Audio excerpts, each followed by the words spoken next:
Massachusetts Governor Maura Healey. We'll hear about a recent meeting with Canadian premiers, huge proposed increases in healthcare costs while the feds are cutting Medicaid, and her assessment of the pros and cons of the millionaire's tax. I'm Marjorie Egan. As always, the phone and text lines will be open for you to ask your question of the governor, 877-301-8970. And if you're near Boston and the Public Library, come on down to Copley Square and ask your question in person. It's Ask the Governor with Maura Healey, next on the 11 o'clock hour of BPR on GBH and NEPM.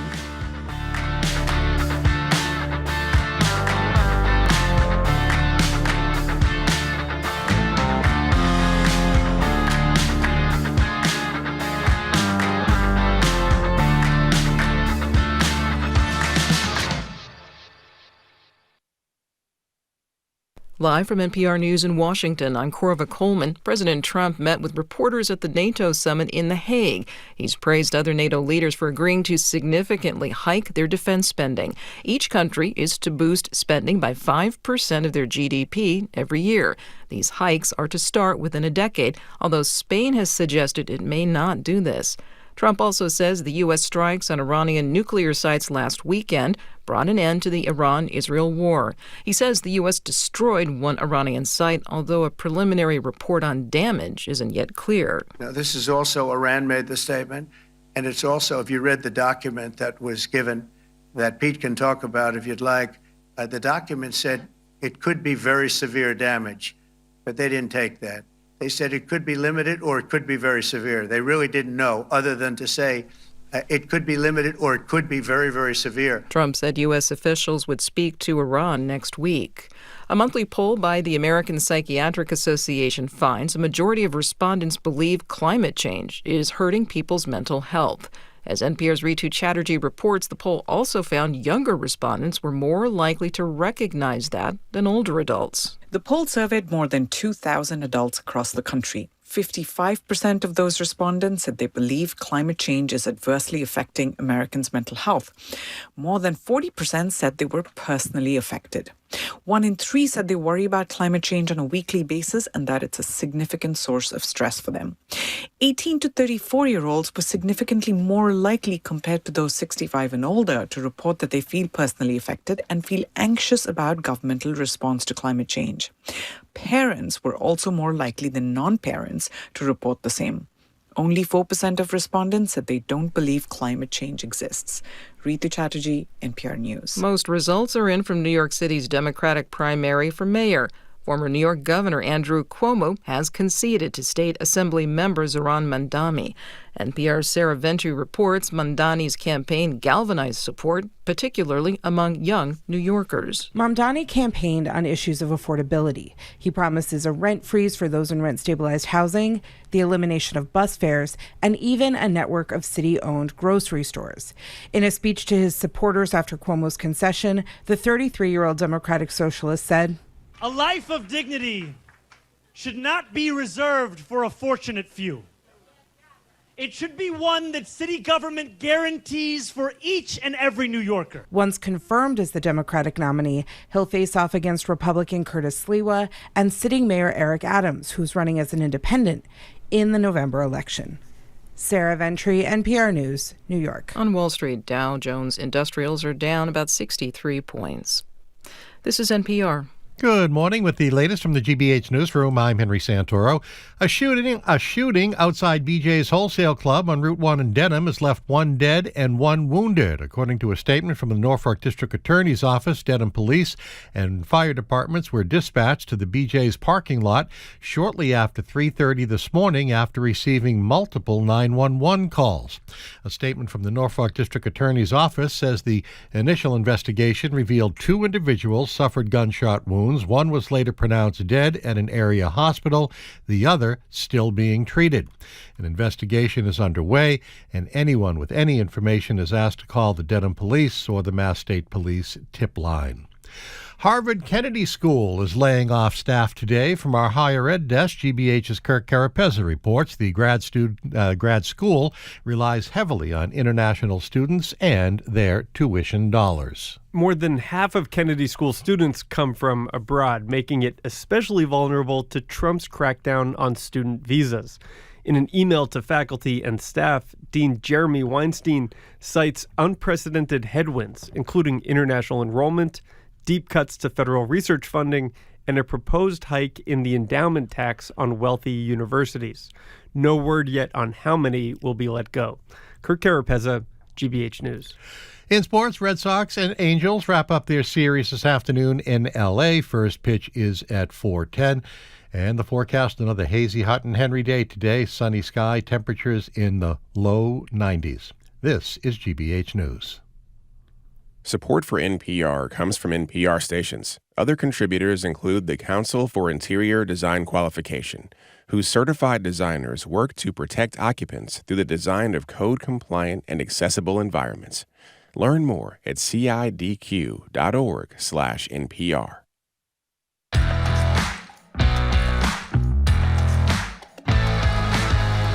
Mr. Browdy, I am Marjorie Egan. You're listening to Boston Public Radio and GBH and NEPM. We are broadcasting live from the Boston Public Library. Thank you, and streaming at youtube.com/GBH News. Good morning, Jim. Can I say one thing to you before the Sure, governor joins us? Of course. Could be very limited, could be very severe. We don't know. We went from total and complete obliteration to could be very limited. Whoops. Little of could this, be very severe. little of that. So much for that. We'll discuss that with Juliette Kayyem at noon. It's time for our June edition of Ask the Governor with the governor of Massachusetts. It's Maura Healey. It's our first time with the governor while we're also broadcasting on New England Public Media in Western Massachusetts. She's with us till noon, taking our questions and yours, 877-301-8970. And if you're here at the library, you can come find our colleagues, Nicole or Nia, and ask a question directly. By the way, this mob of people are young photographers working with one of the best photographers in America. Our friend Mark Ostow is here for the governor. Governor Healey, it's great to see you. Hey, great to see you too, Jim. Hi, Marjorie. Thank you very much, Governor, for coming in. Yeah. So let's start with the weather, Governor. I think I was thinking about this when I was walking around my house yesterday. What do I do if we have a blackout or an electrical shortage or a brownout? Or are we ready? Do we have the infrastructure in Massachusetts for this kind of heat if it continues much this summer? Yeah, it is really hot, and just a few tips to people out there. Make sure that you do all you can to stay inside and stay hydrated. Check on neighbors. There are community cooling centers. There are places like libraries and community centers that are cool right now, so please take advantage of that. And of course, our state beaches and parks, splash decks are open as well. And we want people to be safe this week. It's incredibly, incredibly hot. In terms of reliability, we have a reliable grid in New England. We work very hard, the New England states and the region, through ISO New England to maintain that reliability. What I've also said, though, is that it's something we need to continue to make investments in so that we don't have problems with reliability. We also need to bring more energy into the region as we fortify that energy grid. That's very important. And as I leave here today, actually, I'm going to be returning to the State House to testify on a bill I've proposed, which is to make our energy costs more affordable. We've all been hit with high heating bills in the winter, and people will see bills with AC in the summer.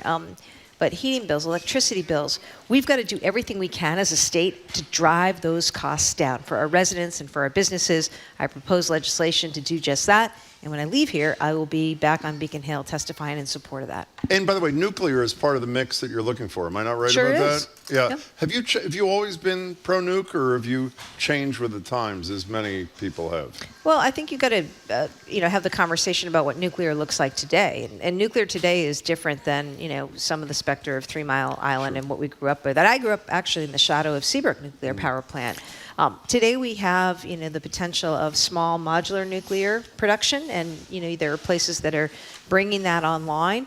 We need to have the continued work around storage and what we do with waste. But nuclear has to be part of the equation as we look to decarbonize, as we look to provide more energy into our regions. We are all consuming. Everybody out there, I'm looking at folks. Everybody's got a phone. Some have iPads, laptops. We talk about AI and all that AI is doing and generating. Well, that takes a heck of a lot of energy. And so our energy consumption as a world, as a country, has gone way up. And we need to find ways to bring more energy online, cleaner energy online, and that's something I'm focused on as governor here. One last topic before we get to the calls at 87 and text at 877-301-8097. In a bit of a shocker, at least to some, Zohran Mamdani won the preliminary election in New York City. A Muslim, a self-declared democratic socialist, free transportation, free childcare, rent freeze. Is this just a New York City specific kind of outcome, or is there a message being sent to your fellow Democrats out in New York City? I mean, my interest in New York is what do we need to do to beat the Yankees? I mean, that's really, honestly, I did see that come through last night. I'm focused on what we can do here in Massachusetts. I don't know what to... But you are focused on what the Democratic message is, so to ensure, I assume, that there is a Democratic Congress come the midterms. Is what he is prescribing in New York City what the Democrats have to embrace? He's got an economic message. I have no idea. It's a decision New Yorkers made, and that race isn't over. There's a long ways to go in that race. Okay, fair enough. Let's go to Jack in Stoneham. You're on with the governor of Massachusetts, Maura Healey. Welcome, Jack. Very much. So a couple things. I just have to say thank you for taking my call. Sure. Appreciate it. I've been trying to get a question with Dr. Healey for quite some time. So well, you're on, so let's get the question. My question is, Jack, we're going to put you on hold for a second. It's a rotten connection. We're not hanging up. We'll get back to you after we take another call. If you move around your house or wherever you are, maybe things will get better. Wyatt in Winchester, you are on with Governor Healey. Thanks for calling. Hi, Wyatt. Hi, thank you. And I have a question that is very appropriate for today, and that is how to promote climate-friendly, sustainable building practice across the state. My family and I are trying to build the first certified passive house in Winchester, and because of some site constraints on our lot, like a high water table and municipal stormwater infrastructure, our design needs to be slightly taller than what the zoning allows. And I'm wondering if the state might consider creating a legal pathway for dimensional exemptions like those granted for affordable housing to help local boards, zoning boards, approve high-performance, climate-friendly homes like passive homes. Thank you, Wyatt. Thanks, Wyatt. Appreciate your question. I think as a general matter, we should be doing all we can to help people along with building out, the kinds of things that you're talking about, more sustainability when it comes to the home. That's you choosing to make that investment. Nobody's imposing that on you, but you're choosing to do that for your home. Something we can look at. I can tell you, Wyatt, yesterday I filed something called the Mass Ready Act. And what is that? That is a bill that I filed to make important investments that we need to make in our infrastructure to make us more resilient. We're talking about extremely hot weather today. Sometimes we're talking about severe floods. We're talking about different weather events we've seen in Massachusetts that have resulted in tremendous damage to people's homes and neighborhoods and businesses and a huge toll on communities. And so I want to propose that we make investments available to shore up our infrastructure. Sometimes that's bridges and dams, culverts we talk about, which get blown out in these massive floods. And it also goes to just generally the way we do housing and think about housing. And so I put forward a $3 billion bill yesterday to help us be smarter and make smarter investments to make us more resilient. And Wyatt's work around his own personal home is interesting and related to where we need to go. The reality is we're having to deal with the effects of climate change, and that creates incredible risk in terms of damage to personal property and risk of human life, including with the heat, extreme heat.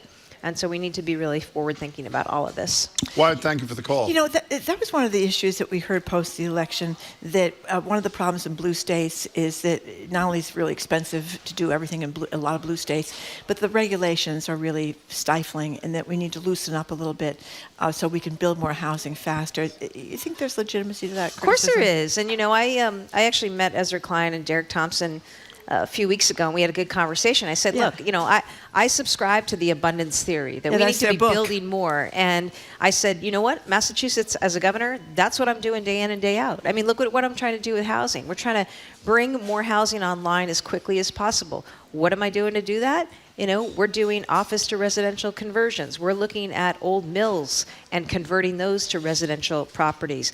We're helping developers produce more housing by offering up state surplus land. We've got land where there's old state hospitals that are now closed, or old courthouses that aren't functioning. We could turn that land into housing opportunities, bring more housing online more quickly. And in terms of abundance and the critique about too much regulation getting in the way, look, regulation is important, right? But it's going to be smart regulation. And you can't have regulation to the extent that it ends up, one, unnecessarily getting in the way of getting stuff done. And number two, have that regulation then be weaponized by opponents, NIMBY folks and the like, to stop housing or development from coming in. And so something else we've done is taken on this wholesale reworking of permitting and siting in Massachusetts. And I credit my secretary, Tepper, for leading that effort, working with a range of stakeholders, from developers to environmentalists, to think through, how we can streamline that. Because whether you're talking about housing, which we need to build a ton of, and we need to do that quickly, because people are paying too much for housing around this country. We need to build more housing for folks, more reasonably priced housing. People can actually live. We also need to bring more energy online. And that also requires, a mentality like, don't let the perfect be the enemy of the good. We got to get this stuff online. Like, we got to get wind to our shore. We got to get solar, to the grid. We've got to get battery storage to the grid. We got to get, energy into our states that is going to help us do what we need to do. All of which the President of the United States opposes. Unfortunately, that is the case. And, we continue to advocate, because if you want to talk about American energy independence, it seems to me you shouldn't be taking energy sources off the table. I'm all of the above. So, Mr. President, don't take wind off the table. We need wind. We need wind to lower costs, to power our businesses, and to make this region, to make America more energy independent. And I thought that was the goal there. So it's something we need to continue to work on. But, I can tell you, I've been very focused on this. Again, I was Attorney General. I know a little something about regulation and the importance of regulation, so that public health is protected, so that people don't get taken advantage of or exploited financially, right? There's a place for that. There also has to be an acknowledgement that some of that has gotten in the way, and we need to streamline that. I have a really important regulatory group in my office that regulates consumer and business affairs. And I met with them a few months ago, and I said, I want you to go back. I want you to go through all the regulations that we have and identify any that are outdated, that are antiquated, that don't serve a purpose anymore. And I want you to come back, and I want you to get rid of what we should get rid of. And they came back to me, and they got rid of about 25% of the regulations. Now, before people lose their mind, let me tell you what I'm talking about. We had a regulation that said if you have a barber shop, you have to affix one of those cool-looking barber poles outside the barber shop in order to operate. Like, those are aesthetically kind of cool and interesting. Are they necessary to the operation of a barber shop? No. So there's like a bunch of stuff that we just got rid of.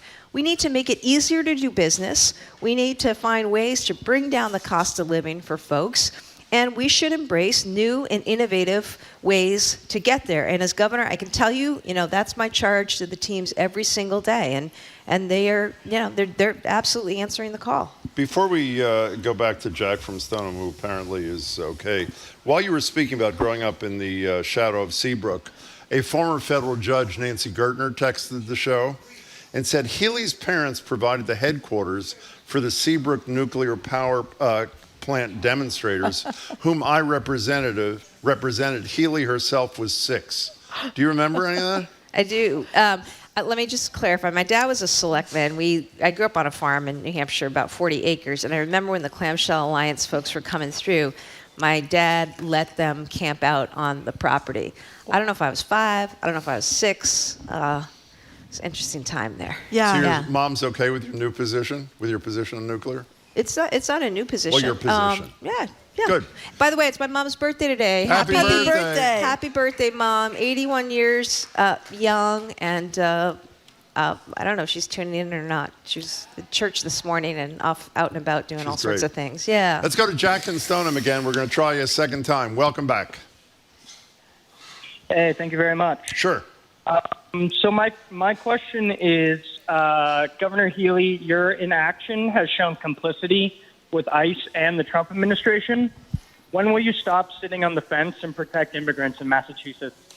Thank you, Jack. Okay, Jack, I know you read your question. You're probably not familiar with all I've been doing on this, so let me explain. First of all, I've been standing up strongly for immigrant communities, standing up for due process. Everybody's entitled to due process.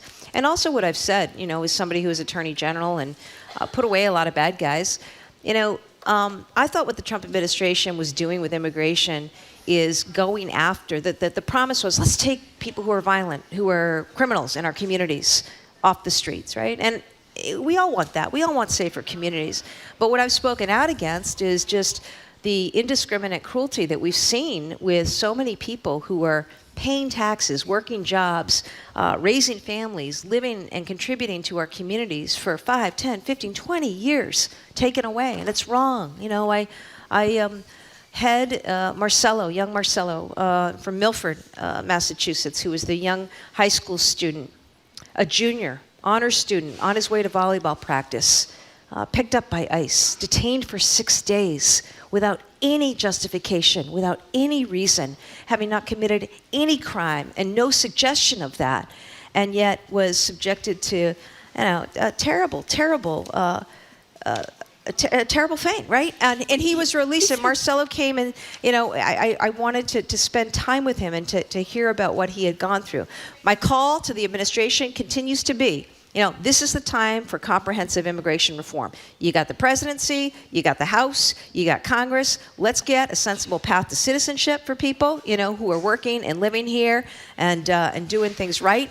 And I'll work together with anyone who's truly about whatever the purported, interest was in taking criminals off the street. So I also have, Susan Church and folks in my office. They're the folks who actually filed the cases against the Trump administration, the Muslim travel ban. They're so great. I hired them, and they're the ones who are running operations for our Office of Refugees and Immigrants, working to provide support to communities and families in need at this time. By the way, can I just add one thing to that, just a fact that we're going to discuss with Juliette Kayyem? Cato Institute did a study of all the grabs and deportations the Trump administration has done. 65% of those deported have no criminal record, 93% have no violent criminal record. And I think that's, that's what so many people have trouble with, right? I mean, it's one thing if you're taking out and detaining people who have committed crimes. It's another thing if you're taking out people without them having done anything wrong or committed a crime, other than they're present here. Governor, in that interview that you did with Marcelo Gomes de Silva with the Globe Report, he talked about how he was sleeping in a small cell on a concrete floor with dozens of other men, aluminum sheet as a blanket, no toiletries, no soap. He eventually got a toothbrush, and then they all got a small tube of toothpaste to share. I know that ICE is preventing government officials from going into these detention centers, but I don't understand why you can't. I mean, you're a life for murdering somebody. You get a bed, you get a toilet, you get soap, you get all these. What is going on? I don't know. I mean, maybe that's something you should ask Judge Gertner or Juliette about. I mean, look, I can't do anything as governor. The members of Congress can go in and inspect, but I'm really limited in terms of what I can do. But it's pretty shocking when you think about it. Well, everybody, to be clear, of course, Marjorie, anybody who's held and detained should be treated humanely. Yeah. Right? I mean, I wasn't there. That's what he told me. Well, that's what they said in Louisiana as well. And, what I've said is that anybody who's held, and I think members of Congress have said as well who visited the facilities, anybody who's held needs to be treated humanely, right? And everybody in this country is entitled to due process. And I think that's one of the things that is so troubling to so many, is that, and it's good. We've had lawyers, we've gone to court. People have, the AG's been in court. A lot of immigration lawyers, are in court, looking to vindicate people's due process rights here in Massachusetts and around the country. And that needs to continue. It's It's just a bad situation. Michael in Charlestown, you're on with the governor of the Commonwealth, Maura Healey. Hi. Hey, thanks for taking my call. Of course. I attended the REFA luncheon that you spoke at earlier this month at the Omni Parker House. You kept talking about keeping Massachusetts competitive and keeping companies in the Commonwealth. Maintaining our infrastructure and school systems critical to the success of that. As a taxpayer and someone who does business in Massachusetts, this is great news, and I fully support that. My question is how these statements align with MassDOT's decision to overlook Global Partners' bid for the Massachusetts service stations. They offered $900 million more of revenue than Apple Green, and that money could have been used to fund the state's goals. I understand that financials were only 25% of the bid, but Global was competitive or exceeded in all other categories. The selection committee only presented Apple Green's terms and made no reference to the other bidders' terms. Are you concerned with the transparency of this process? How does the board make an informed vote without knowing what the other options are? Is this how all of our contracts are bid out? And does it concern you what other money is being left at the table across the Commonwealth? We got it. We got Thanks, it. Michael. Thank you. Michael, I think you're referring to what was a competitive bid process that went through a lot of hearing, went through a lot of debate, discussion. It was publicly, analyzed and the like. That was a decision made by our Department of Transportation. It had to do with the awarding of service plazas for the next several years and who was going to be in charge of operations. As I understand, they had sets of criteria and made that evaluation and made that selection. So I don't think there was anything untoward about the process. People might disagree about the result, but that was a decision made by the selection committee at DOT. A couple of questions before we take a quick break. A lot of texts about the study. And by the way, Global, great company here in Massachusetts, doing great work, but that's a decision made based on criteria. Attorney General filed a comprehensive thing called the Study Act. One element of it is a bell-to-bell ban on cell phones in schools. What's your position and is your hope? Well, what's your position? And let's start with that. I support it. I support it. I think there's, important things that you'd want to build in. You want to make sure that parents have a way of getting in touch with their kids, or kids have a way of getting in touch with their parents throughout the school day. But, that seemed to work in an age without phones. There's You mean like going to the principal's office and saying, I need to call mom? Or the school nurse. Yeah, My mom was a school nurse, too, for many years. So I think there are some things that you need to account for. But I think we see the evidence of the pervasive use of social media and screen time. And, within the school day, which is bell to bell, New York just did it. There's a lot of places doing it. We've had some school districts here in Massachusetts adopt it. And I support it. Before we also take a break, Harvard, it's been reported, is involved in negotiations with the Trump administration over some kind of deal. Their concern, according to the New York Times piece, is any deal does not look like capitulation. They're a huge employer and obviously a huge presence here. Do you talk to Alan Garber? Do you talk to people there? Do they consult with you when they're involved in these things? I'll say I'm regularly in touch with all of our college and university heads, all of the heads of our research institutions, our teaching hospitals, academic medical centers, and the like. And I need to be. I'm the governor of Massachusetts. And, life sciences, science, research, innovation, this is core economic infrastructure to our state. So when the Trump administration defunds NIH, defunds NSF funding, defunds colleges and universities, and threatens then foreign students who come here to study, to research, some win Nobel Prizes, they start companies here. It is very damaging to Massachusetts' economic infrastructure. So I've been in close touch with a number of folks and continue to be, and my team continues to call for President Trump and the administration to start funding this stuff again. That's American competitiveness. There's no reason to cut America off the knees by taking away funding and research that has pioneered innovation around this world for decades. Governor Healey, we've got to take a quick break. We'll be right back. You're listening to Boston Public Radio, Ask the Governor on GBH and NPM live from the Boston Public Library and streaming at youtube.com/GBH News. The Governor will be with us to the top of the hour. You can call us or text us at 877-301-8970.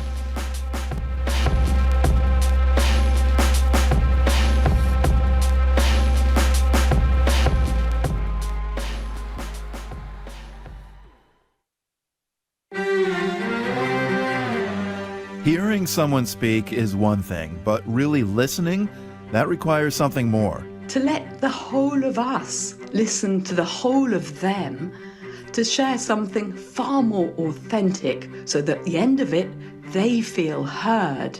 A new book stresses the importance of deep listening. That's next time on The World. This afternoon at 3, here on GBH News 89.7. Our programs are made possible thanks to you. And Benchmark Senior Living. Benchmark's Mind and Memory Care program is committed to instilling dignity and independence for residents by offering personalized care plans, working at every resident's pace. Locations and more at benchmarkseniorliving.com. And the Omni Boston Hotel at the Seaport, offering a range of experiences including a variety of accommodations, weekly jazz nights, a 24-hour art gallery, and more. Reservation information available at omnibostonhotel.com. And Mass General Brigham Health Plan. Insurance coverage from healthcare experts for businesses, individuals, families, and retirees. Mass General Brigham Health Plan. Learn more at mgbhp.org/everyday. And New England Botanic Garden at Tower Hill, a garden destination 50 miles from Boston. Visitors can discover summer with thousands of blooms, twilight experiences, art exhibitions, and educational programs for all ages. nebg.org.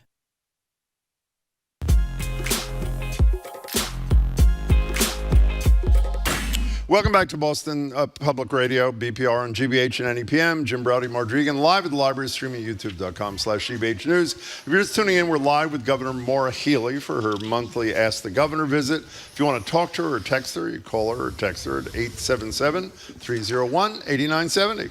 You know, Governor Healey, one of our colleagues, Megan Smith, did some great reporting on people who have been disabled, lived in places like the Fernald School in Waltham, unable to get their records. I think you know about this young David Scott. Well, he's not young now, but She spoke to David Scott. He was at the library. That's right. And his brother died at the Fernald School, and he's really struggled to get records about where his brother's buried. But this is what I thought was so shocking about this story. This young woman who herself had a terrible childhood, shuffled between foster care and state hospitals, she works as an intern at the Department of Mental Health. And while there as an intern, she's be able to get access to all her records, which were really disturbing, about being isolated in dark rooms and restrained and blah, blah, blah. So the point is, these people, because of Massachusetts' really tough privacy laws, I think they're over the top. These people can't get records to find out about their family members. Bill Galvin says he's ready to give them away if he's allowed to by the state, but the legislature, which would have to do this. So is this something you could get behind? We don't have much transparency here in Massachusetts. Well, on this, no, I saw a piece recently, and I reached out to my team to see what else could we do, within the extent of the law, to make records available to families, and so I support that. And if the law needs to change, we should pursue that. But we have very bad public records access in general in Massachusetts. I mean, as you know, the legislature, You're talking judges, about different things now. We're talking about different things, but we do have very bad access to public records in general. Well, I do all I can to produce public records and comply with public records requests. So you're okay with this? You would like to see the legislature do this? Yeah, I don't know all the specifics. What I did ask my team to do is go back and figure out, families of Fernald residents and patients, I want them that closure. Any family member, you want to be able to have access. So what I asked my team to do was go back and figure out, is there more that could be done just administratively, or if it requires legislation, then we should pursue that. Okay. Let's go to Marielle. You're in JP. You're on with the governor. Welcome. Hi. Hi, thanks for having me on. Thank you. Yeah, I'm Marielle. I'm a Boston resident and Massachusetts taxpayer. In May, the Healey administration announced a partnership with Israel's Sheba Medical Center to launch a startup accelerator for AI and innovation in healthcare in Massachusetts. Sheba actively supports the Israeli military as they carry out genocide in Gaza. This is the same military that has bombed every hospital in Gaza and killed more than 1,200 Palestinian healthcare workers in systematic targeting. Why should Massachusetts residents trust a company actively supporting genocide and the targeting of healthcare workers with our healthcare and our data? And what does it mean to have a partnership with them? Thank you, Marielle. For the question, Marielle. I think it's really cool that a company that is so focused on healthcare and innovation, is coming to Massachusetts. You know, we had the International Bio Convention here last week, and I say that because, you know, let's keep our eye on the ball, okay? I just talked about the hits to NIH. I talked about the fact that we have kids right now in Massachusetts who are on the cusp of receiving treatments for pediatric cancer who had their hope ripped away by the Trump administration, you know, in the last few months. We've had clinical trials shut down. We've had researchers who've had to been laid off, right? Innovation, healthcare, research, science to pioneer just life-changing, world-changing treatments and therapies. I'm proud of Massachusetts. I'm proud that we're the global hub. I'm proud that people come, as they did last week from bio, all over the world to Massachusetts because of that ecosystem. And so when there are investments that others want to make, no cost to us, but investments that others want to make, first off, I'm not surprised that people want to set up shop in Massachusetts because of that incredible ecosystem. And I welcome those investments, those jobs, and importantly, the lifeline that those treatments and those therapies and those cures can provide to residents in Massachusetts and people all over the world. By the way, can I just say, we just had a brief pro-Palestinian demonstration, and I should make clear, anybody is entitled to ask any question they want without disturbing the show. If you want to ask a question of the governor and you go to Nia or Nicole, we are more than happy to entertain whatever question, and I know the governor is too. So, yeah, Governor, and I also want to just reiterate, you know, we had a brick thrown through a deli in Brookline, you know, last week. We've seen anti-Semitism incidents here in Massachusetts. I don't tolerate it as governor. I didn't as attorney general. We can do better than that. We can have agreements and disagreements about policy issues, but at the end of the day, you know, let's remember that there's no place for anti-Semitism in Massachusetts. can we talk about healthcare just for a second? The health insurance companies, I think, are requesting an average of 13+% increases. There was a hearing the other day, and it's sort of a double whammy because at the same time that they're asking for double-digit increases, which I think for most people in small businesses I'm aware of, and I'm guessing you would agree is unaffordable, you have the Trump administration with the so-called big, beautiful bill, the reconciliation bill, that if passed as is, I think you said in a press conference, would cut roughly $1.75 billion from Medicaid funding. How do you ensure access and affordability with these kinds of requests I don't know and that these you can. kinds of pullbacks? Right. I mean, Jim, I don't know that you can. I mean, this is why people need to, this week, do everything they can in lobbying Congress, Republicans in Congress, to not let this happen. Because no state can pick up the tab on the lost funding for health care or for food support or a whole bunch of things. This so-called big, beautiful bill is terrible. It's terrible. You know, when you look at in total what it's going to do to health care, 250,000 people in Massachusetts are going to lose coverage. Nursing homes will close. Community and rural hospitals are going to be at risk of closing. A whole bunch of vulnerable people are going to be at risk. And people around the country are going to end up dying, frankly, if this were to go through. So this is the week. This is the push. Don't let it happen. What I will do as governor, and I've asked my teams to do this already, I've got to prioritize the most vulnerable among us, right? Our seniors, people with disabilities, you know, these so-called work requirements. What people need to know, people in Massachusetts who are on Mass Health, you know, those listening, you all know Mass Health people. Many of them are actually working. They're working poor, you know, they're just trying to make a living. So, you know, I've got to prioritize the most vulnerable among us. And it's also the case that, you know, it's happening. These cuts are happening at the worst possible time when you see increases in health insurance rates that nobody can afford.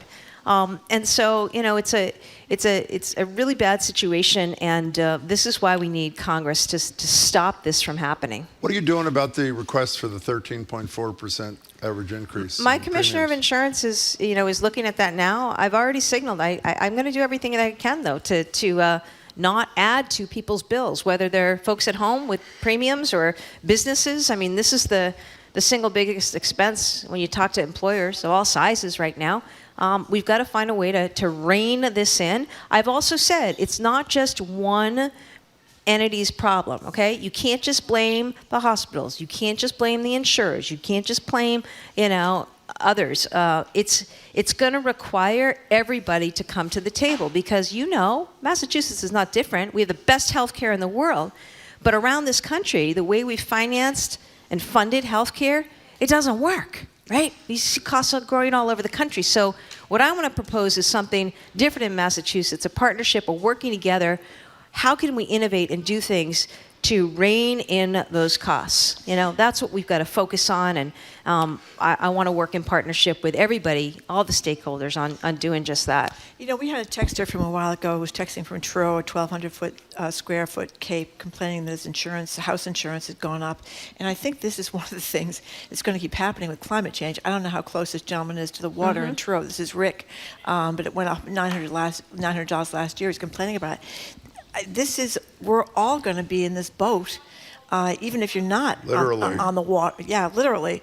Even if you're not on the water, because of these incredible rainstorms, the flooding. This is where we're headed in home insurance, I think. Yeah, I mean, and you see insurance companies are already, calculating for that risk, right? That's what they're doing with people's rates, especially on places where they've seen severe storm damage and erosion. And it's tough. It's really tough for homeowners. So I know in Florida, for people that can't afford the astronomical insurance there, if they're close to the water, they have some state program. Yeah. Are we anywhere close to that in Massachusetts? We have a relief fund. Talk more to the AG's office about that. We do have a relief fund, but it's the broader issue of climate change and the havoc it wreaks.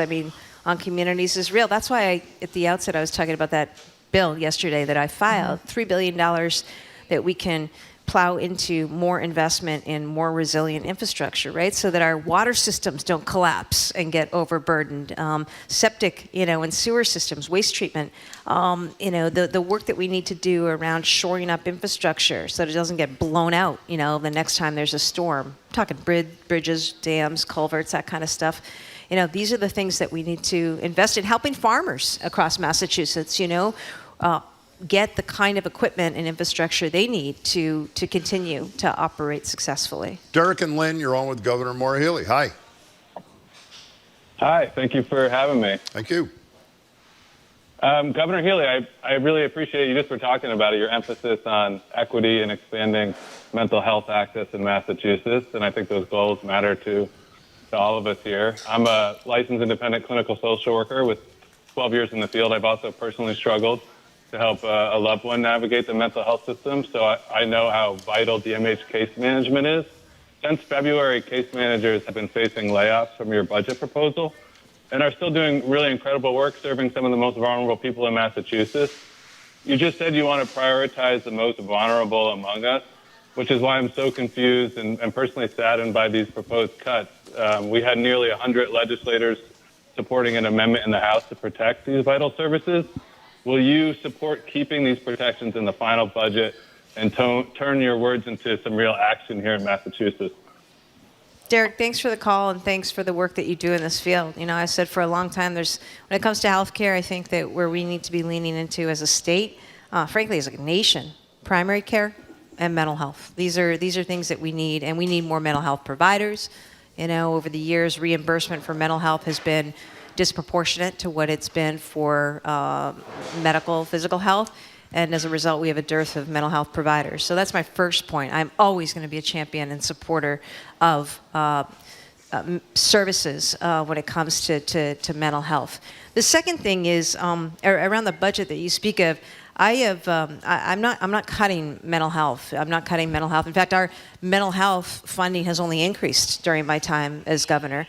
I think the issue you're talking about is particular programming, and I just want mental health professionals deployed in the right places and where we're maximizing their talents and skills. And if it turned out that there were case managers who were managing one case a day, it seemed like there could be opportunities to shift them to other locations where they'd have more ability to help more people. So, we're looking at all of that now, but I will be very clear that I'm going to continue to fund, as I have as governor, mental health services. I've grown that as governor. It's very important. I don't know a family that one way or another isn't dealing with mental health issues, addiction issues, other things, and we need to put the time and make the investment there. And that's from the earliest years on through the later years of someone's life.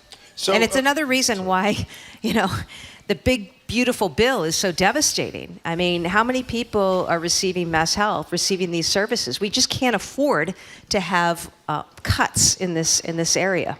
I'm sure you all know Mass Health is Medicaid. That's what we call it Yeah. here.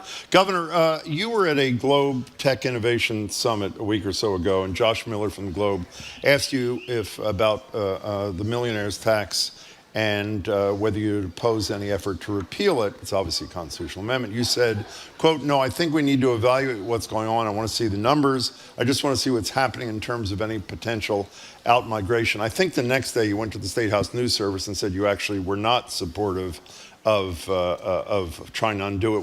What were you saying at that tech summit? What I said.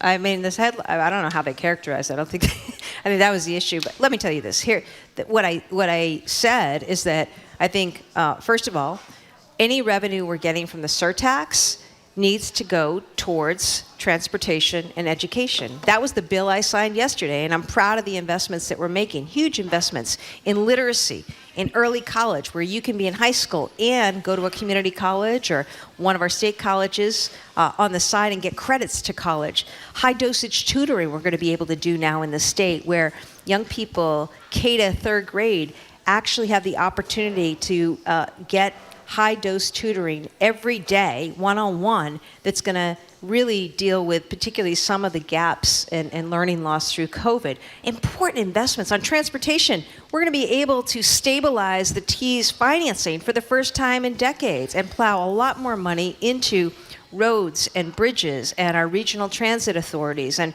so much more. So that's really important, making the very best use of those surtax revenues is something I'm going to continue to do. And then when it comes to revenues, generally speaking, Jim, my point was simply this. I'm not doing my job as governor of this state if I'm not looking out for and monitoring what's happening in terms of revenues, what's generating revenues, the impact of all of that. So, it's something we'll continue to evaluate. But I'm really pleased to be able to sign yesterday's law that is providing transformational investments. I mean, $8 billion over 10 years in transportation. That's what's going to happen as a result of what I did, what I proposed, and what I signed yesterday. And as a result of what the people did on the ballot with a 52% vote. When you meet with business people, in the Shirley Leung column, there are a ton of business groups saying, we're unhappy with this, on and on like this, even though the voters vote.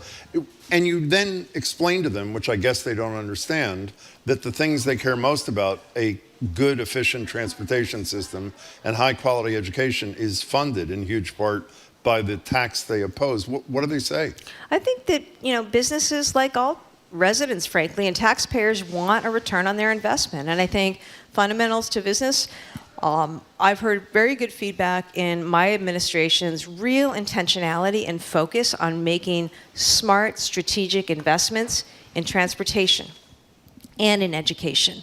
Transportation, people need to be able to get around. Workers need to be able to get to work. Education, we need an educated workforce where a workforce is trained for jobs that are available and need to be scaled here in Massachusetts. So, I think I've heard very positive response from the business community about how my administration has chosen to prioritize and then invest in, apportion those things. I mean, education, for example, one of the things that we're doing so much more of as a state, not only do we lead the country in early college, but we also are making huge investments in career technical education, in vocational education, so that if you're a high school student today in Massachusetts, you're going to be able to have training on robotics and advanced manufacturing and health services and, what it takes in some of the building trades, frankly, that we need to power out our grid and move forward with our transition away from fossil fuels. All these things now are possible through investments that we've made in our education system using those receipts, and that's important. I know you're expanding the slots. We had Heidi Riccio from Essex Tech on the other day with a couple of reporters, and even though I think you're expanding 3,000 seats over the next 3 years, the demand for seats in Voc Tech and the supply is way out of whack. So what do you say to those people? And that's why I'm expanding them. That's why, as governor, I'm expanding them. But it's still not going to meet the need. Well, if we don't start expanding them, we're never going to get there. Essex Tech, Essex Aggie. By the way, my grandfather went to Essex Aggie when it was Essex Aggie. It's one of our premier institution schools. These schools provide tremendous value. There's no wonder, they're a hot commodity, and a lot of kids want to go there, which is why we've expanded, the ability through admissions of young people to get into these schools. But it's also why, Jim, I've expanded funding for the number of seats, both in vocational schools and also in traditional high schools, so we can have more vocational and career technical programs. Armine, I hope I'm pronouncing that close to right, in Greenfield. Welcome to the show. Thank you so much. That was perfect. And I love your show. Thanks. I live in Western Massachusetts. Thanks. Glad to have you. In May 2025, our family's entire month's food stamp benefits were stolen before it even hit our account. Elected officials in Massachusetts like to blame it on skimming devices, but our theft was due to computer hacking. After I researched it, I discovered that Massachusetts has been losing $1 million a month since January 2025 to criminals, and there's no replacement of benefits. Nobody knows who the criminals are, and the state of Massachusetts doesn't have a capacity to track down these criminals. And I have suspicions that it must Doge computer hackers who are stealing this money from the most vulnerable citizens of Massachusetts. I don't know who's conducting these investigations, and I've asked Governor Healey's office for a statement, and there's no message for recipients who are some of the most vulnerable. You have the governor right here. You're talking to her. What's your question for her? What do you want her to answer? Yeah, I mean, what I'm asking for is the replacement of these benefits that have been stolen at no fault of the people who are receiving these benefits. We got it, Governor. Yeah. First off, Armine, thanks for calling, and I'm really sorry that you had that happen to you. Why don't you stay on the line so we can have your contacts? I'll talk to my folks at the Department of Transitional Assistance and see what can be done. I don't know the specifics of your case. I will tell you that we as a state work really hard to have the tightest cybersecurity and infrastructure possible to mitigate and prevent fraud.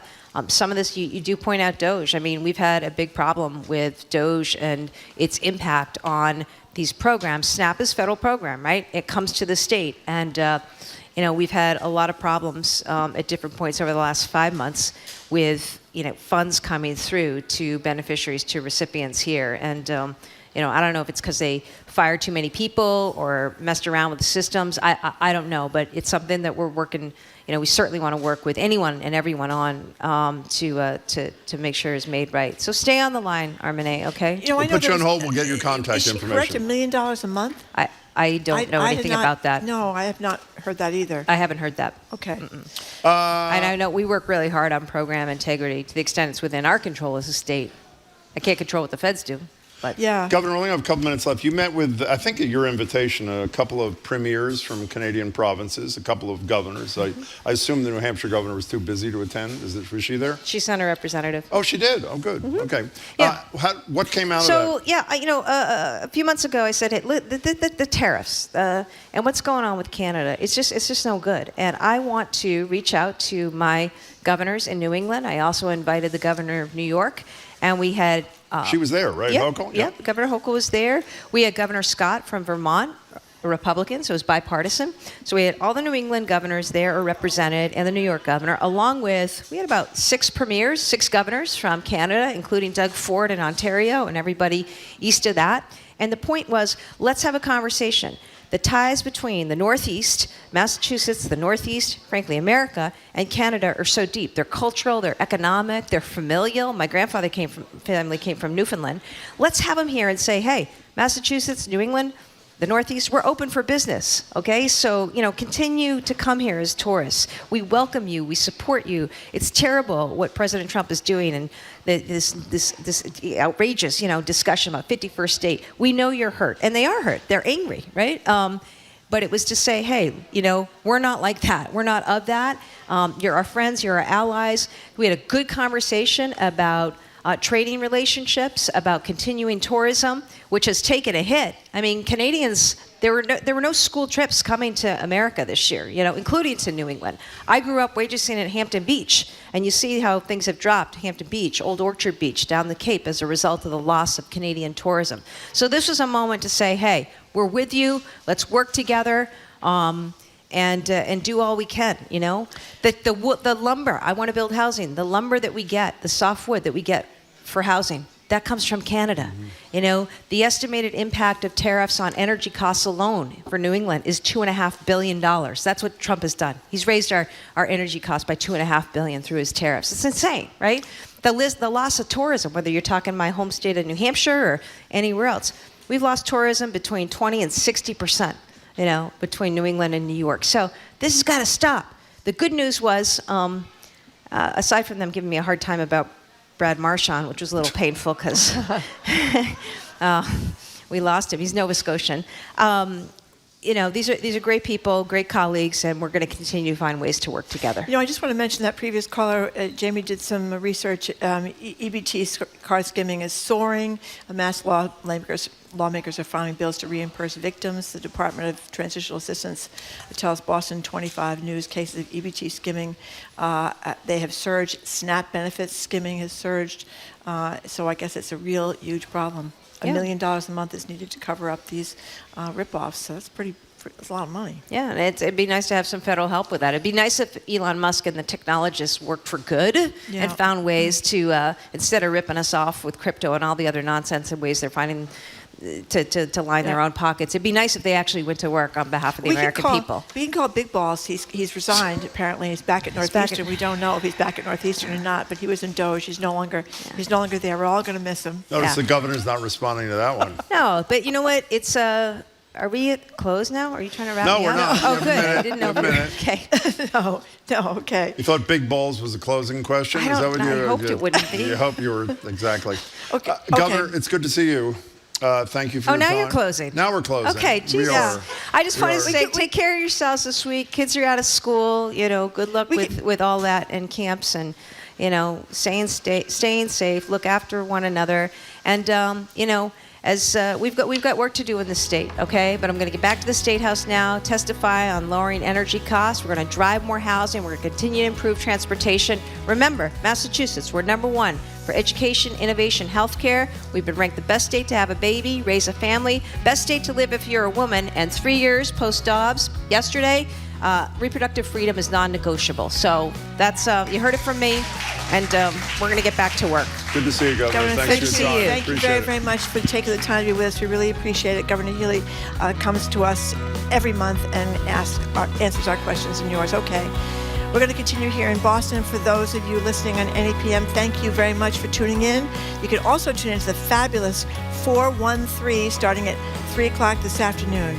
Boston Public Radio will continue here on GBH 89.7 after the noon news with GBH Executive Arts Editor Jared Bowen, followed by Harvard National Security Expert Juliette Kayyem and Globe Love Letters columnist Meredith and Goldstein is going to tell us about how many of us are carrying on with AI chatbot boyfriends and girlfriends. Who knew, Jim? I'm Marjorie Egan. He's Jim Browder. You're listening to BPR and GBH and NEPM live from the Boston Public Library and streaming at youtube.com/GBH News.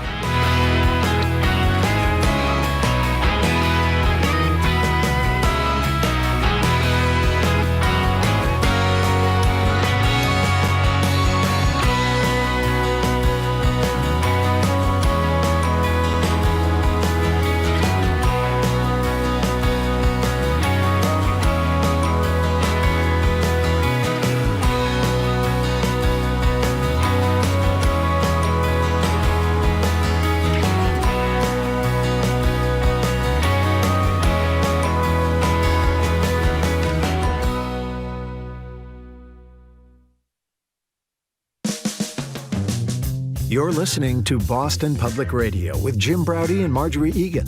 Just ahead, more smart conversation about what's going on in our community. Stay with us here on GBH 89.7. Funding for our programs comes from you and Brighton Farmers Market, Wednesday afternoons from 2 to 6:30 on Brighton Common in Boston.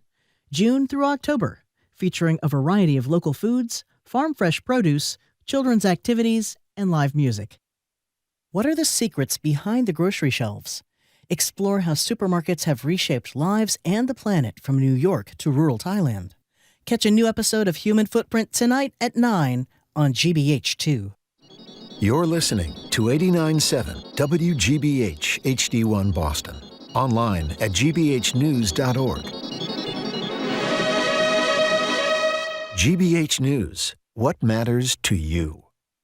I'm Jim Browdy, head on Hour 2 of BPR, live from the Boston Public Library. It's GBH News Executive Arts Editor Jared Bowen to tell us about some great local exhibits, including public art viewable throughout Boston, including here at the library, as part of a new public art triennial.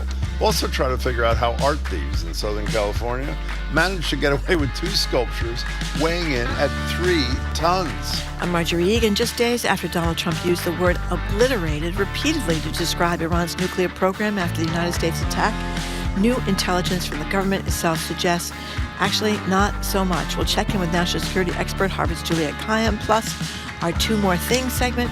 Here's a big ball update, Jim, on the second hour of BPR and 89.7 GBH, live from the Boston Public Library.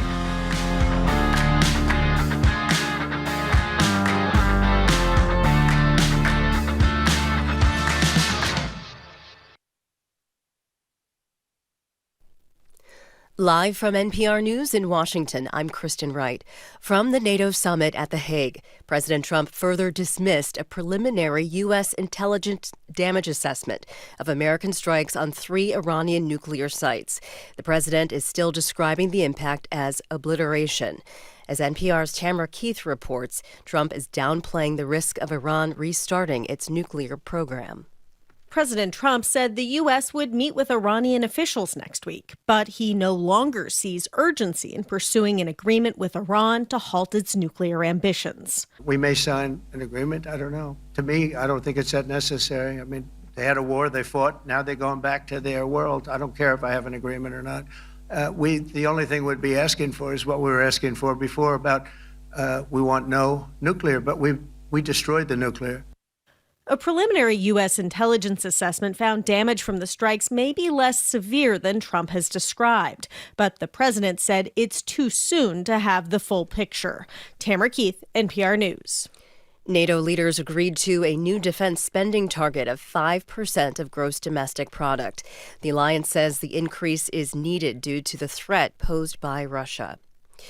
Zohran Mamdani is on the cusp of winning New York City's Democratic mayoral primary. As David Brand with member station WNYC reports, the Democratic Socialist is claiming victory. New York City's ranked choice voting system means the winner has to get a majority. But it's looking good for Mamdani. His main rival, former Governor Andrew Cuomo, already conceded defeat. The city's Board of Elections will begin ranked choice tabulations on July 1st. Mamdani is a Democratic socialist and could become the first Muslim mayor of New York. But victory isn't guaranteed. Current Mayor Eric Adams is running as an independent, and Cuomo says he may run on a third-party line too. For NPR News, I'm David Brand in New York. It's another hot day in much of the central and eastern U.S. The National Weather Service has issued heat advisories and extreme heat warnings in about 24 states, from Louisiana to New Hampshire. NPR's Rebecca Hersher says the heat dome means dangerous conditions for those who work outside. Outdoor jobs can be dangerous in hot weather, for example, picking food, doing construction, or delivering mail. Ryan Paparello works for the Laborers' Health and Safety Fund of North America, a union-affiliated group that represents about 3 million construction workers. Each year, construction consistently ranks among the top industries of heat-related injuries and fatalities, which are entirely preventable. Paparello spoke at a recent hearing about proposed federal heat protections that would require employers to offer water, shade, and breaks during hot weather. Right now, only a few states have such rules in place. Rebecca Hersher, NPR News. This is NPR News. Good afternoon. With the latest from the GBH Newsroom, I'm Henry Santoro. Harvard Kennedy School is laying off staff today. From our higher ed desk, GBH's Kirk Carapezza reports the grad school relies heavily on international students and their tuition dollars. More than half of Kennedy School students come from abroad, making it especially vulnerable to Trump's crackdown on student visas. In an email to faculty and staff, Dean Jeremy Weinstein cites unprecedented headwinds, including international enrollment, deep cuts to federal research funding, and a proposed hike in the endowment tax on wealthy universities. No word yet on how many will be let go. Kirk Carapezza, GBH News. National Weather Service has issued an air quality alert for the region through 11 o'clock tonight. The poor air quality will likely only affect more sensitive groups like children, older adults, and those with certain health conditions like asthma. If you fall into one of these groups, you may want to limit how much time you spend being active outdoors today. And the 30th edition of the Nantucket Film Festival kicks off today, runs through next Monday, the 30th of June. Nantucket Current reports that multiple Sundance Audience Award-winning films and a retrospective on Jaws on its 50th anniversary will be featured. The festival also features a number of celebrity guests like actor-comedian Ben Stiller and documentary filmmaker and PBS kingpin Ken Burns. In sports, Red Sox wrap up their series with the LA Angels today. It's a 4:10 start. We are at 90 degrees. Hazy, hot, and Henry. This is GBH News. Support for NPR comes from NPR stations. Other contributors include Fisher Investments. Fisher is committed to helping clients stay on track to reach their financial goals and enjoy a comfortable retirement. FisherInvestments.com. Investing in securities involves the risk of loss.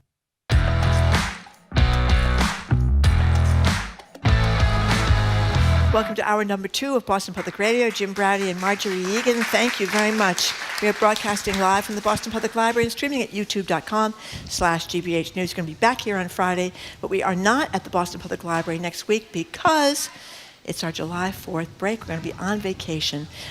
We will be back here July 9th at the Boston Public Library for another edition of Ask the Attorney General. Andrea Campbell, hello again, Jim. Hey, Marjorie. We're joined now at the library desk by Jared Bowen. Jared's GBH News Executive Arts Editor and host of the Culture Show on 89.7, 2 o'clock every day right after us. Hi, Jared. Hey there. Can I ask you a question before we get to the arts? We get so many questions here about what are the Democrats going to do? What are the Democrats going to do in Washington for the most part? You had an interview with Hakeem Jeffries, the ranking Democrat in the House of Representatives. What was that like? Well, I interviewed him last week for the Harvard Bookstore. He's on a kind of a book tour right now for the ABCs of Democracy, which he has written. What I will say, one of the things that he points to are the strides that the Democratic Party has made in elections in Trump districts over the last year or last 6 months. So I think they're relying heavily on that, but he recognizes that there are huge issues among the constituency, huge issues among the Democratic Party. We talked about that just as Randy Weingarten, David Hogg had walked away from quit the DNC. You know, we looked for, because we're going to ask you about this, we looked for some sound to play. We couldn't, there's no sound? No, we very much wanted to bring you this conversation on the Culture Show, but Harvard University wouldn't allow us to record it. Sometimes Harvard would not let you record? They would not allow us to record the interview. A public conversation with a public figure for public media, they would not allow us to record. Are they upset? Worried it's going to upset Donald Trump? I have no idea. All I can tell you is that sometimes the bookstore has to rent venues if they can't do it within their own venue, which of course they couldn't because there were hundreds of people, and for security, that's a huge element, of course, now, and because it took place at Memorial Church on Harvard Yard, even though there wasn't their event, they were renting it, they collected their money, and wouldn't allow us to record it. That is unbelievable. That is unbelievable. Well, sorry we didn't get to hear it. So, another question that obviously has to do with art, but it has to do with a particular moment, this bombing in Iran. We know during the bombing of Iraq that all these antiquities were lost. It was really horrible. What is the fear or what is happening in Iran in this regard?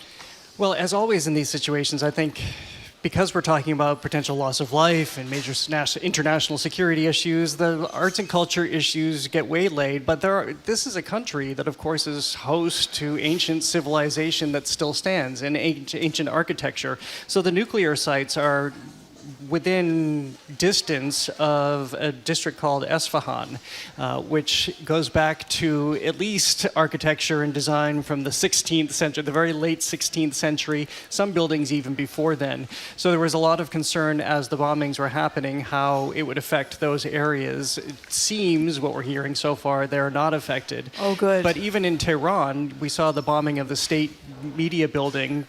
which Israel... That was incredible. Where the woman was actually anchoring In the middle of the news at news. the middle it happened. Then she Exactly. took off, and you saw the pictures of it later. It was just decimated. Well, you saw the ceiling falling behind her, but go ahead. Well, a lot of people around the world are upset because that was a very architecturally significant building. There was a big architectural renaissance in Iran in the 1960s and 70s. So there are a number of buildings like that one that are now lost. But if this campaign continues, we know, as we've seen throughout Gaza, what the destruction would mean, as we saw what ISIS did to Syria and beyond.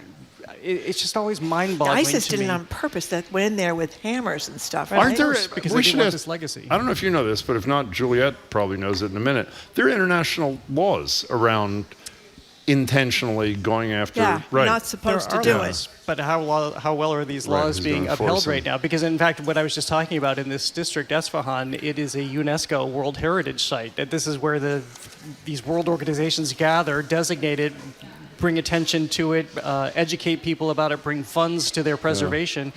But of course, in war, all laws go out the window. Well, in fairness, because we should be balanced here, well, it'd be horrible if any of these antiquities were damaged. We heard from Donald Trump this morning at NATO, the bombing was either a huge success or it wasn't. It's one of the two, and we really appreciate the update from Donald Trump there. So there's a new documentary about the life of Barbara Walters. I'm going to play a little sound from this. She, of course, is the trailblazing woman that was the first woman to ever anchor network news, at least not for long, but she did it. She was a real... With the guy who treated her like crap, Harry She got Reasoner. treated like crap by a lot of people during her career, because that was in the days before the women's movement. But let's play a little sound of this. We have this clip with Walters with President Trump from 1990 talking about the release of his book, Trump, Surviving at the Top. I hope the general public understands how inherently dishonest the press in this country is. As a member of the press, let me try to clear up some of the things which you say are untrue. You write in your book, my bankers and I worked out a terrific deal that allows me to come out stronger than ever. I see the deal as a great victory, and eventually the rest of the world will too. Being on the verge of bankruptcy, being bailed out by the banks, Well, you don't have to say on the verge. skating on thin ice and almost drowning, that's a businessman to be admired. That's a pretty great. That is pretty Touche. great. But it kind of got mixed reviews. Said it didn't have enough to do with her life. So and I saw that. No, that's from the Washington Post. Yeah. Right? Yeah, I I read think that so. too. So I watched it last night. Oh, what'd you think? Because I met her once years ago. My career started out before. I had spent a short time at NBC at Dateline, a news magazine show. I didn't know that.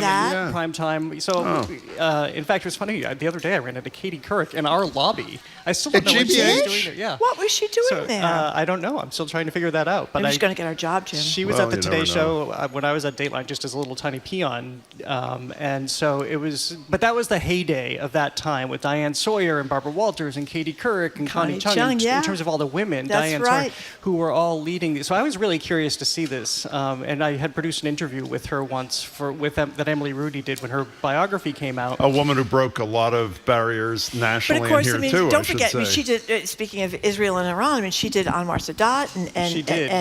the Egyptian. Didn't she do Gaddafi? She did. She did Gaddafi. She showed up in a pink Chanel suit. You see this in the documentary. She's touring his home that had been bombed out, and then she sits down with him in a pink Chanel suit, which is all by design, because she had a whole way of getting people to open up and a whole way to do interviews, because he's probably going to let his guard down if he thinks there's some blonde American woman in a Chanel suit showing up to talk to him. But of course, you just heard how she handled Donald Trump. Oh yeah, she was, and we know Castro. her. She did Castro. I mean, Exactly. she did all these big world leaders. It wasn't just doing the wedding reviews or something like that, or The View. But she asked questions, speaking of Castro, like, will you keep the beard? Like, are you married? Because she also came about at a time, and this was in partnership, I think, with Roone Arledge, who had taken over ABC News from ABC Sports, to recognize that there is an entertainment value to news. And so while she was interrogating these major figures and she was asking them the hard questions, she was also asking them questions that would elicit personal responses. So she was the first one, as Katie Couric points out in this documentary, she was cribs before cribs. She was the first one to be taking cameras. Well, that's not completely true. Edward R. Murrow did that via satellite, but she would go into people's homes, sit with them in their homes, and see people as human beings. And their domestic life. And she talks about how, so she was Boston born, if people don't know. Her father had a nightclub here in Boston. I didn't know that. Yes. And so she talked about how she understood that celebrities were human beings because of her father's nightclub, because she saw celebrities up close, and she realized that they might put up some kind of veneer, but they're human beings like everybody else. But to go back to your point, Marjorie, about the Washington Post piece, it argues that it doesn't tell how she shaped television and what it means today. Okay, forget about it. That wasn't the intention of the documentary. It was really about who she was. And it is a bit of a mixed bag, because she's also somebody who is very transactional. She had some morally questionable relationships. She had a very deep friendship with Roy Cohn. She did? Who got her father out of his tax debt. Yes, and she also had an adopted child, and she had deep regret about basically neglecting the kid because she was running around the world interviewing world leaders. And that's addressed in this documentary too. Very noticeably, her daughter does not participate in this documentary. She also had an affair with Ed Brooke while he was a senator. Of course. Ed Brooke while he was married. A lot of this she covered. Was he not the first black senator after Reconstruction, wasn't he? I don't know, but he was certainly our first black senator. But she addressed a lot of that in her own failings in her book. But at the same time, she was a pioneer, and she paved the way for all of these people who would come after her. I think one of the more compelling interviews in the documentary too is Oprah Winfrey, who said that basically, to your point about Barbara Walters' daughter, Barbara Walters made Oprah Winfrey realize that she didn't want to be a parent, because she realized that you couldn't have both. You couldn't push forward and try to have this magnificent career and do what both of those women did with that career, which is to be at the very, very top. And you know, it's still true. It's still true even in 2025. What's your line? You need a wife to be able to do that, right? Isn't that your line? Everyone needs a wife. Yeah. So, Jared, I know this is a horrible segue to go from a legendary figure, but how did thieves steal 6,000 pounds of sculpture? Isn't this bizarre? 4,000-pound piece and a 2,000-pound piece. That's 3 tons for you who are mathematically challenged. This is in Southern California. How does that, and why did it happen? Well, your key word there is thieves. It had to take a team of so many people. So basically, the story that you're talking about is out in Anaheim, California. There were 2 massive sculptures by the artist Daniel Wynn being housed in a warehouse. And together, they're worth about $2.1 million. And one was 8 feet tall, 2,000 pounds. The other was 4,000 pounds. And over the weekend, they just disappeared. And so the warehouse workers went in, and suddenly they were just gone. A week later, they were recovered in a trailer in a nearby driveway in Anaheim, California. But nobody seems to know who did it. But as the workers pointed out, you need a forklift, you need many, many people to be able to move these things, and yet they were able to do it. It's kind of surprising to me there were no security cameras in the warehouse or elsewhere. Yeah. But typically what happens in these cases, which is horrible, so here you're talking about these beautiful sculptures, as has happened in New Zealand very recently with the Henry Moore sculpture in England. People will steal them, break them apart, and just basically want the metal. So they're making hundreds of dollars for art that's ultimately worth $2 million in this case if they were to succeed. But this happens fairly regularly, I realized, as I was looking back at the history of theft. They find this stuff? They did in the trailer in the driveway. Oh, in the trailer. Nearby Oh, Anaheim. okay, fine. Okay. But they still don't know who did it or why they did it. Yeah. Okay, well, fine. So I am really excited about this. We almost talked about it a few weeks ago, and I can't remember what we didn't. This Boston Public Art Triennial. And by the way, this morning before the show, I walked over. If people, before you leave here, if you go about 50 feet in that direction, right between the stairwells, there's one of the exhibits. It's In the Well, the stories we tell about addiction, 2025. It is totally beautiful. And it's right here, and it's obviously free, but do the big picture. What is this whole thing? Yeah, so it's one of a number of sculptures that are all throughout Boston right now. And so this is the work of the Boston Public Art Triennial. This is a major effort to commission artists from around the world, actually, and here in Boston, to create public works of art. This is something that I think is pushing us very far forward in terms of Boston being an arts landscape and an arts destination, because there are people from around the world coming to see these artists. The one you're talking about here at the Boston Public Library is by the artist Swoon, and she's created, as you described, this house with these characters, these kids in it, because she is somebody who is addressing addiction. And so she has had this narrative of these kids who are surviving and they're thriving in an atmosphere they create, even if the world around them is really, really difficult, as Swoon herself has faced. So this is the theme of this year's triennial, which is curated by Tess Luker, and the artistic director is Pedro Alonso, is engagement. And so, for instance, you'll also see Patrick Martinez has created a number of neon signs that are around town, but he had conversations with local residents in the homeless community about what it takes and what it costs to live in Boston, and so his neon signs address that. There's another artist, Laura Lima, who has created artwork for the animals, and I think this is out in Mattapan in the woods. I haven't seen this one in person yet, but she looked at ways that she could create something that would be engaging for the wildlife. So what's fascinating is that all of these artists descended on Boston over the period of the last year, had these conversations, looked at their areas where they would happen to make them site-specific works, and then created them. How many are there? I think there are around 20 artists when you include the local artists who are part of this as well. And a stupid question. Does triennial mean there's going to be one of these every 3 years? Every 3 years, okay. Yeah. And so I just, as I said, I think this is so exciting. One, for the caliber of artists we have. Two, for the surprise. Just yesterday I was over at the Isabella Stewart Gardner Museum, and right in front of that, sort of diagonal between the Isabella Stewart Gardner Museum and the Mass Art, College of Art and Design, you'll find a sculpture by Nicholas Galanin, which is basically dismantling a totem pole. He's an indigenous artist, and he's seen how they've been commercialized and how they've been desecrated over the years, and so he's made his own one in bronze that looks at these figures. So my point is, you'll be walking down the street and turn a corner, and then suddenly you have this great work of art in front of you, or come to the Boston Public Library, as that gentleman is doing right now, and just looking at this sculpture that you didn't necessarily know would be there. Or you can go online or get a map and drive around or walk around bike around the city and find them all. Free. How long are they going to be on display? Everything is up through October 31st. Great. That's great. Okay, well, lots of people have seen the musical, or even I think they made a movie out of Cabaret, too. Of course they did. I think they did. Joel Grey, right? That's right. Yeah. Okay. So here's a song, Wickelman, if I pronounce it correctly. Did I pronounce it correctly? Willkommen, I think. Sorry. Willkommen. I think. Thank I'm you, not Jim. sure. I could be wrong. Which is it? Willkommen. Willkommen. Okay, that's three We're pronunciations. Both pathetic. He's right. Are we Of course, live it's on Willkommen. radio, or is this on It's tape? Willkommen. We should have known that, Jim. It is live. From the unfortunately. Broadway hit musical Cabaret. Here it is. I love this song. I really do.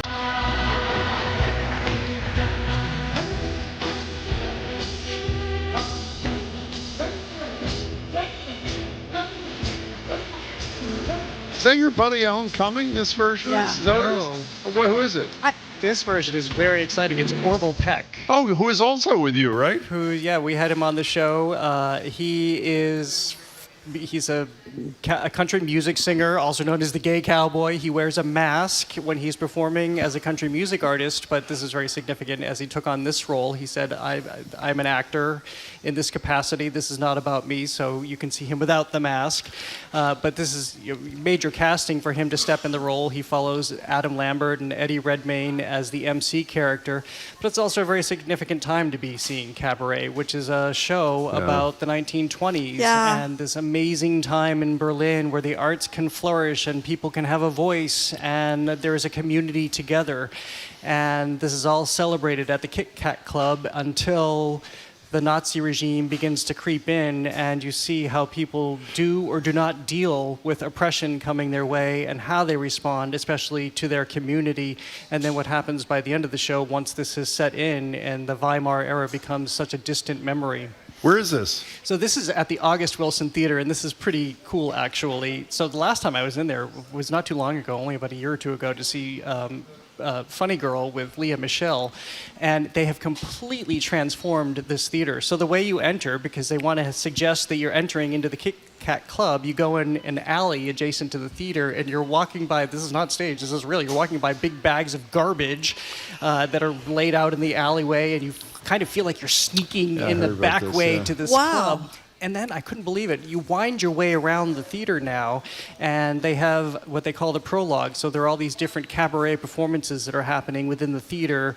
It's almost like walking through a maze, and then you open up a box, and there's a performance there, and you open up another box, and there's a performance there, and then you get into the main stage, which they have taken the whole stage out, and this is told in the round.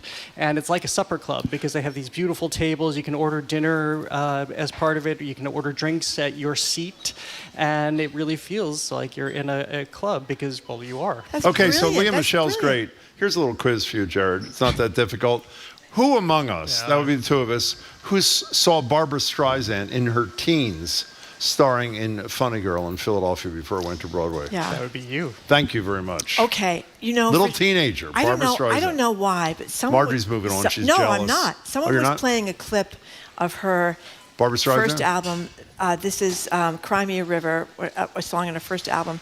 And my God, I heard it in the car, and I thought I had forgotten because I remember hearing that It's when I not was a even a kid. human, you mean? The voice. She's incredible. It is. So I immediately got it down on Spotify because I haven't listened to Barbra Streisand in years. I mean, just like something from heaven. You know what you should do? I did this because a number of people recommended it when her biography came out. It was her memoir came out. Which people say is fantastic. It is. It's interesting. So I decided to not read it, but to listen to it because that's what everybody told me to do. Does she read it? And I'm pretty new to audiobooks. She reads it, and music is woven in throughout. Oh, I should listen to it. So it's pretty extraordinary to hear in her context all of these moments in which she was dealing with behind the scenes with Omar. Sharif. No, it wasn't Omar. He was good, I think, but there were other people in that production who treated her horribly and actually gave her stage fright because of the way they treated her on she stage. suffered Which is one of the reasons she hasn't performed much her whole life. Yeah, and huge sexism. But to your point, Marjorie, when you hear that early voice, God. and they have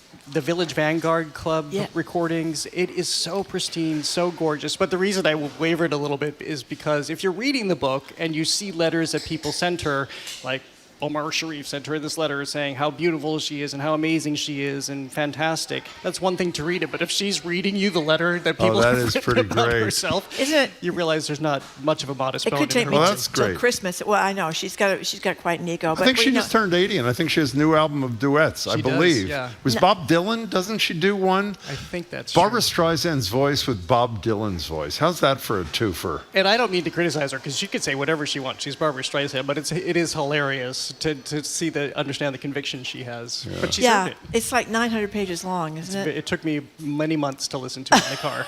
Yeah. Okay, well, it's good. If you're going to drive to Indiana, you can listen to Barbra Streisand on the way out there listening to She got Indiana. me Maine and back a little while. Yeah. She got me all over the place for a little while. Well, I'm going to watch it then, and I'm going to listening to that album. I mean, it'll bring you back to your child. It was unbelievable. Anyway, okay, Jared Bellin, thank you very much. No, he's not done. Oh, what's on the show? No, he's not. Well, you can do that. Go ahead. Okay. Can this June leaf wait till next time? Oh, I forgot about that. No, I didn't forget it. Can it wait till next time? Yeah, I I think did. it can. I'm sorry. It's end of July, isn't it? Yeah. It can wait. You know something? Didn't you think that song? I didn't even know that was the name. I've heard that song, Oh Cabaret, a million times. I had no idea. I thought that was Oh Cabaret was the name of the song. I didn't know it was Vilkeman. It's actually pronounced Oh Cabaret, is how it's pronounced in the original, whatever it is. Thank you very much. Okay. Okay, now you can say what's on the show. Or is he going to say it later? How does this work? Later. All right. Okay, tell so us about June Leaf. Leaf. Okay. I'm so confused. We right are now. really professionals. We are. If nothing else, you and I really have our act together. Okay. So June Leaf is an exhibition my that's God. happening at the Addison Gallery of American Art, and I talk about this museum often because I just find it to be such a treasure. By the way, it's free. It's free, Of course. But I also find it to be such a treasure because they present really extraordinary work, and this is the first time to see this exhibition of June Leaf that's traveling, but she is somebody who came up in the 1950s and 60s, and she follows the path of so many women, like the wife of Edward Hopper, Jo Nivison, the wife of Jackson Pollock, Lee Krasner, and on and on and on of people who didn't get as much attention. She was married to the photographer Robert Frank, but throughout her career, she was extraordinary in the sculpture she created, in the paintings that she created, the way she looked at life, and creating both in New York and Nova Scotia. She became known for these figures of women with these very large heads because her notion was women's heads should be depicted as so large because they are completely fertile with creativity and industry. That explains it, Marjorie. I have a big head. Very happy. It's not It's a lovely head, but it's a big head. Jim Yes. has a bigger head. Okay, fine. Because Because I have a lot of creativity in there. You know what I mean? well, Thank yeah. you. Appreciate that. Go ahead. Go ahead. June Leaf. She worked for just about every day of her life, either, again, in Nova Scotia or New York, and always returned to these motifs of the hobby horse or the ballroom or women as she was teasing out these different notions of what she was doing. And she was all self-taught, and she had 2 stints in Paris that had, I think, helped embellish her creativity. The painting is gorgeous and so intricate. The sculpture is fascinating. There was one, she was mesmerized by those claw machines, you know, the amusement parks where you get the toy. And so she creates one of those based on a Vermeer painting, but she creates a woman all out of mirrors with the notion that you can't quite see her correctly, so she sort of disappears, or you can't quite render her. I mean, there's so much thought, so many layers to her pieces, and some of them can seem dark, but she was always at pains to talk about how much she found joy in life, but even in the dark parts, and all of that is manifested here. As I say, this is a perfect time to see it. I think it's only on for about another month before it goes to New York. It's at Phillips Academy. Yep. Okay, in Andover. Now we can say gogoodbye. Yeah, we'll talk to you later. Nice to see you, Jared. Okay, Jared, thank you very Bowen, much. yes. GBH News Executive Arts Editor Jared Bowen, host of The Culture Show, and we'll get the scoop on The Culture Show before the end of this show. Coming up, we're going to talk with Harvard national security expert Juliette Kayyem for the latest on what we actually know about the U.S. strike on Iran, and we hope a ceasefire. You're listening to Boston Public Radio, 89.7 GBH, live from the Boston Public Library, and streaming at youtube.com/GBH News.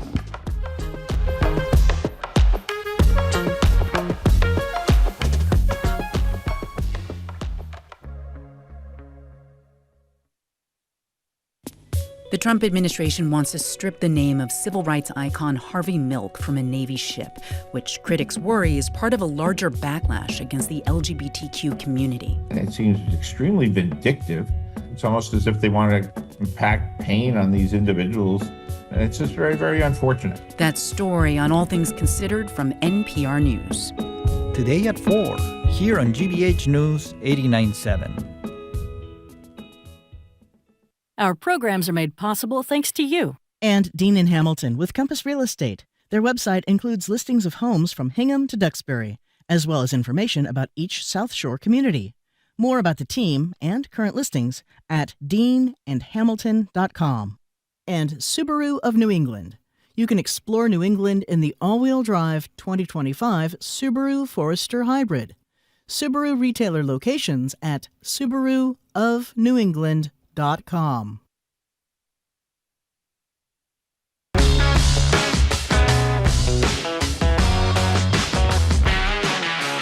Welcome back to BPR, Marjorie Egan and Jim Browdy, live at the library, streaming youtube.com/GBH News. Ask the AG here at the library, Wednesday, July 9th, 11 to 12. We're joined now at the desk by National Security Expert Juliette Kayyem, former Assistant Secretary for Homeland Security under Barack Obama, Faculty Chair of the Homeland Security Program at Harvard's Kennedy School of Government, and CNN Senior National Security Analyst. Hello, Juliette. Hello. Hey. Hello, Nice to see Juliette you. Kayyem. So, let's start with some sound. A couple of days ago, I think many people were rejoicing when President Trump announced that the B-2 bombers had totally obliterated Iran's nuclear capabilities, and because it would be a very bad thing if they had a nuclear weapon. Well, here's President's response to reporters today about the intelligence on what the Iran strikes did. The intelligence was very inconclusive. The intelligence says we don't know. It could have been very severe. That's what the intelligence says. So I guess that's correct. But I think we can take that we don't know. It was very severe. It was obliteration. Okay, so I don't know what to make of this. I hadn't heard his farewell part. Since it's inconclusive, it's totally annihilation. Exactly. Yeah, I mean, should we be worried about this? I mean, he was saying it was total obliteration. Hegseth was saying it was total obliteration. On day one. Other people, the general there, whatever his name is, that was next to him, was saying, well... The intelligence arm of the Defense Department said, and CNN first reported, that we only delayed their... 2 months. 3 months. So we don't know, I guess. No, we don't know. We know. We do know? Well, let me just, let's just play set where we were before Saturday night. Yeah. We were at known reporting, known statements or public statements by the Department of Defense that you could not have an effective attack generally, that it would be very difficult to have a conclusive attack, and it might take a certain number of bombers. But we knew that the mission would be limited, right? In terms of it. Then everyone goes hoopla, including the Democrats, who we need to talk about the Democrats. It is, bending over backwards. We wouldn't have done it, but we're really glad he did it, right? And no one is skeptical about what did he do, so here's what I think he did. I think we blew up some doors.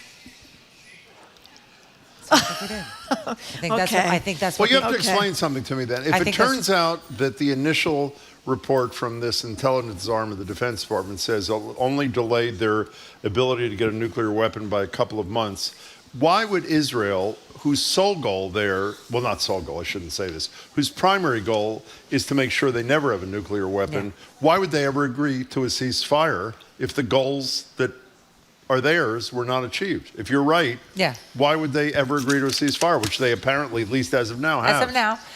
I mean, part of it is I do think the escalation was a little bit terrifying for everyone. So, I mean, part of it was good for, it's so hard for me to say good for the Trump administration for getting us to a ceasefire when we're sort of at the brink, right? Like, I mean, I cannot stress enough, as I have on TV, as like a sole voice, like, we are the aggressor.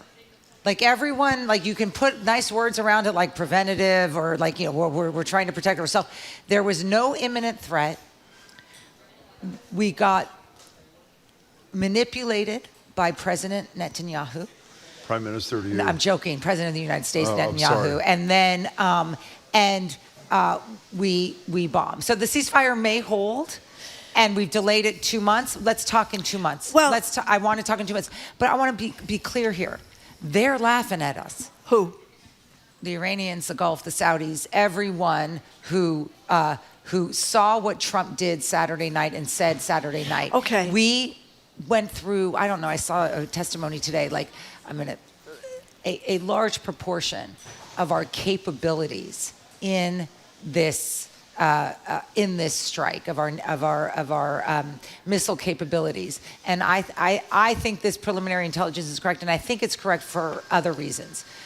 The Department of Defense was trying to mute Trump from the moment it happened. They know we've got these airplanes that have very, very detailed capability of what they're looking at. We've got satellites over these areas. I don't know if we have human intelligence. We might have human intelligence.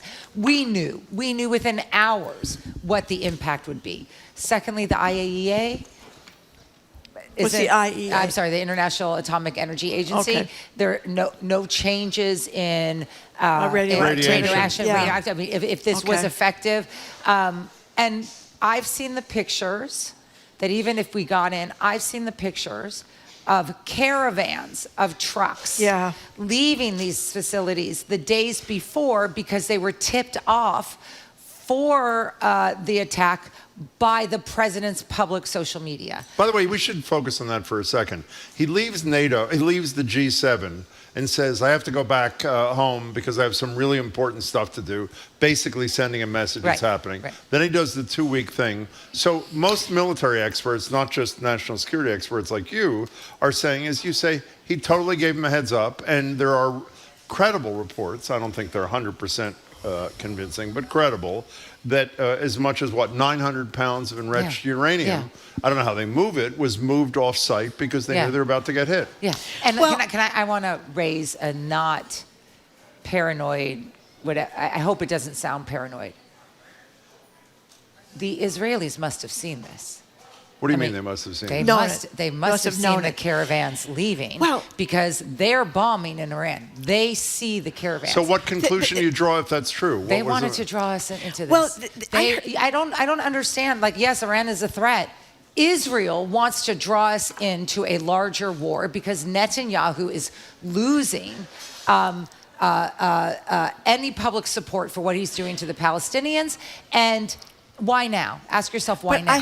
Why now? I heard an interesting theory about this morning. This is reporting from the New York Times. Is that Netanyahu thought he got some good coverage on the initial bombing of Iran, showed the military could do something after the debacle of October. You mean back home in Israel? Yes, after the debacle of October 7th, and that he's more popular now, and that maybe this plus what the United States did would make it more possible for him to ignore the hard right in his cabinet, so that he could more easily end the hostage situation in Gaza. You're not buying it? If people are still holding out for Netanyahu to behave well, I don't know what world you're living in. The Biden people said it for 2 years. Oh, if we give him this, then we'll have some control over his behavior. If we do this, he doesn't change. And until the United States, our national security apparatus, and our people who support Israel begin to isolate Netanyahu from their belief of what Israel should be, which is my belief, this is going down a very bad path. You've got a generation of Jewish Americans who I think the polling is showing they voted for a Muslim social democrat in New York, right? They're not buying the anti-Semitism lobbying that is going against anyone who expresses concern for the Palestinians. I think the numbers now are that the young Jewish vote in New York went for how do you say his name? Mamdani. So 33 you've years got old. a problem, right? Because you've got a generation of people who only are equating Israel with Netanyahu. You go down that path with Netanyahu, and it's not good for Israel. So if what you're saying is true, this is very, very scary for us, of course, too. Because we have a president who ignored his own intelligence agencies. And this was one of the theories beforehand, that the reason Trump got into this at all was because he saw the kudos that Netanyahu was getting, and he wanted a piece of that action. And now that it looks like it wasn't a success, and the Iranians, sort of lobbed things at us, but the Iranians do not want to escalate. Why? People may say they're scared. Oh, they're doing the ceasefire, whatever. They're not escalating because they're laughing. We have no access to their facilities anymore. They are out of a nuclear regime now. They are now completely going to expedite nuclear capabilities, and we will have no ability until a new president to get them back to a table. So here's the other theory, that what Trump will do is more Democrats are talking about the Obama negotiated settlement with it. John Kerry did it with Ernest Moniz, and to have them, the inspections and all that. They're talking about that Obama thing, that if we had kept that, we would have been in much better shape now. That what Trump may do is just renegotiate what he got, what Obama got, and then call it his. Even though this morning at NATO he said he has no interest in it. He has no interest. Doesn't mean that's true. Now but you tell me. Now you tell me what. Given what happened this weekend, you tell me what the non-nuclear proliferation world looks like now. They won't do trust you think us. that if us, they won't trust us. If South Korea, we're now talking. The number of countries that have nuclear arms and nuclear weapons, and we have to include Israel, although it's never acknowledged. Include Israel is under 10. And that is a regime that has stayed in place a very long time. Because the benefits of becoming a nuclear state were always outweighed by the minuses. If we are now saying that regime, Trump is saying it, Trump talked about regime change. If we're now saying that regime no longer holds, in 10 years, let's talk, are there going to be more countries with nuclear arms than fewer? Well, I have none of the expertise you have. In the one place where we have a strong disagreement, I am convinced, despite what he said at NATO this morning, he's going to try to negotiate a deal, end up with the exact same deal Obama cut, and say it's the greatest deal in the history of humankind. Could you tell me, I hear that. Now tell me what the Iranian incentive is. The incentive is Israel bombed the crap out of them, destroyed virtually their total missile capacity, and I assume they don't want that to continue. But Israel didn't want the Obama deal. So why should they want the Obama? I didn't say Israel. I'm talking about Donald Trump. What's the end game for Donald Trump? It seems to me, again, despite his comment this morning, he wants to cut a deal. I think if he's hanging with Netanyahu and likes hanging with Netanyahu's really going to be upset if he renegotiates something Netanyahu couldn't stand in the first place. That's my guess. I think his concern is about him. In any case, can we talk about something else that happened that I assume there's some good parts to? Trump, through pressure and relentless pressure from his first term and now, apparently got all the NATO countries except Spain to up the percentage of their budgets that go to defense to 5%. It was great work. Yeah, that's a great good thing. It is something that has been talked about for a long time.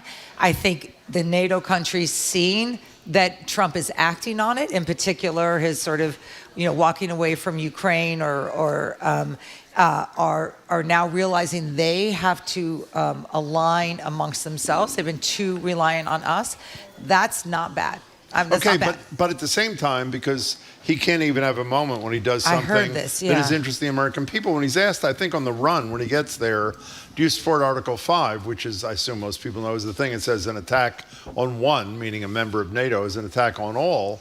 He gave an equivocal answer. That's actually pretty frightening. Yeah, that is. I mean, that's sort of, there's no point of NATO except with Article 5. And to remind people, the only time Article 5 has actually been invoked was on 9/11, right? We were the beneficiaries of Article 5, that we could have a coalition of the willing, or the coalition that went into Afghanistan. We didn't have the for Iraq, but the willing coalition. Was Bush's. Coalition supportive behind us because Article 5 was invoked, and then sets up an entire regime once it's invoked of how we were going to fight the wars. We end up losing that as we then headed to Iraq, but we have been the sole beneficiaries of Article 5, and he acts like, they're begging for our military investments all the time, or our military actions all the time.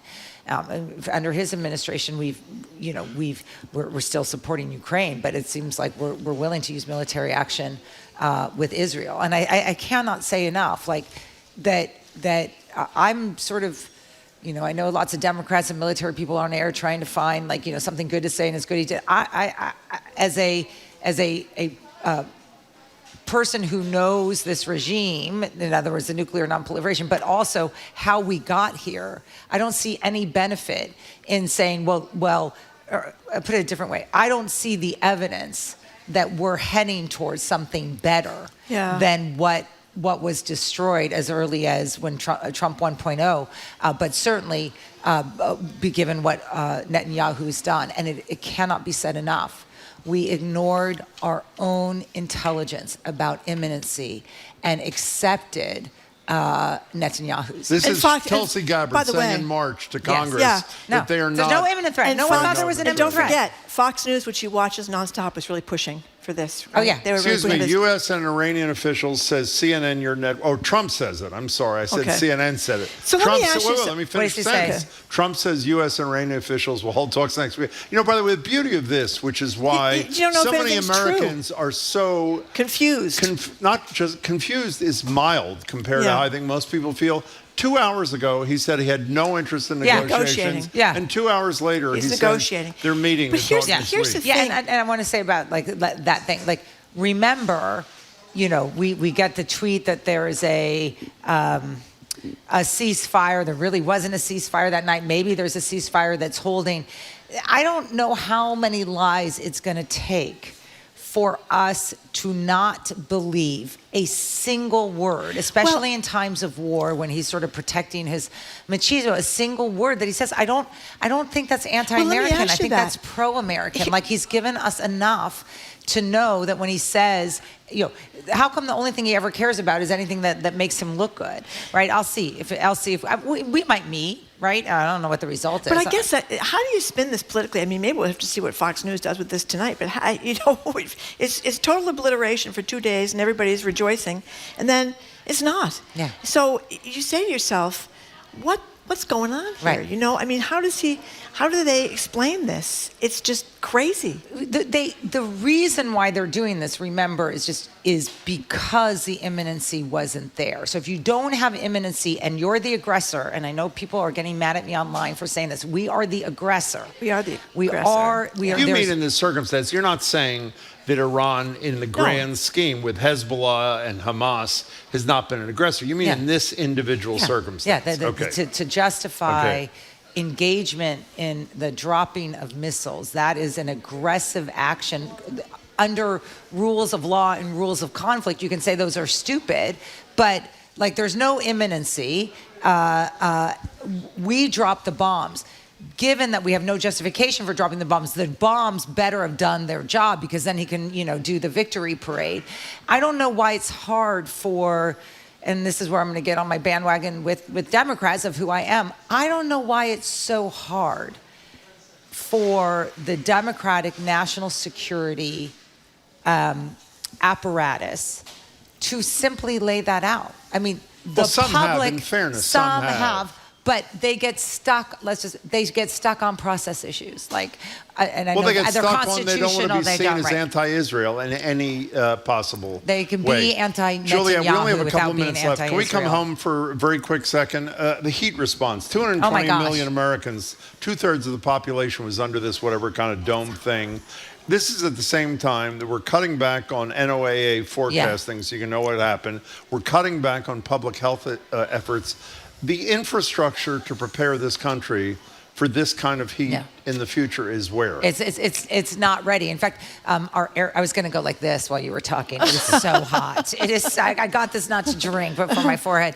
I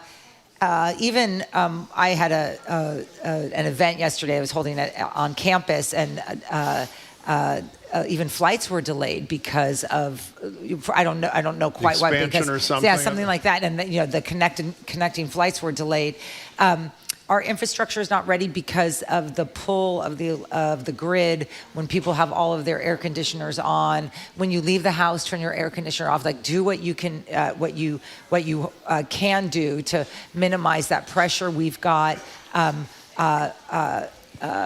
surface ways that cannot withstand the heat. We've got air quality that is killing us, given the heat.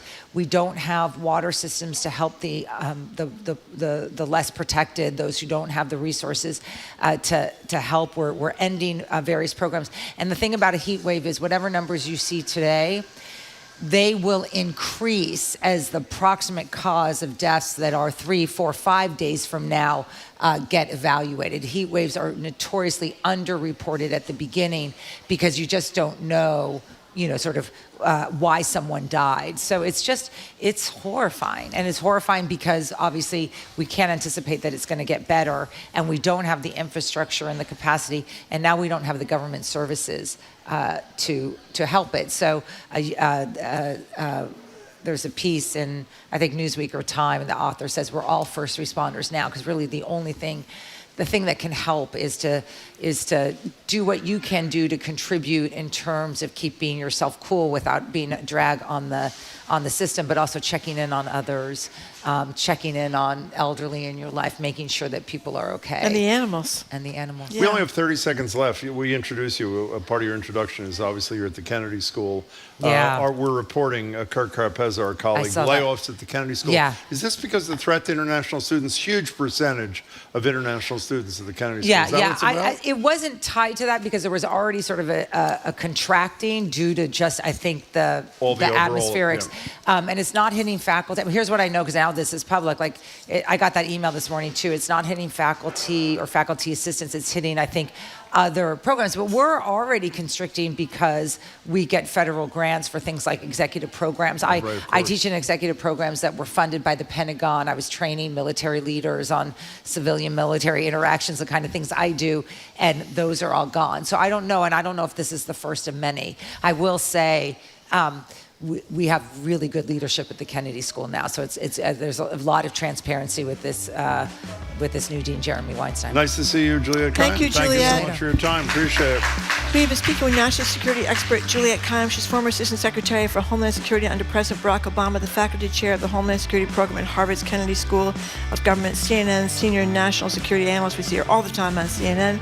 Thank you, Juliette. Coming up after a quick break, our Two More Things segment. Finally, some good news on the Big Balls Fund, Jim.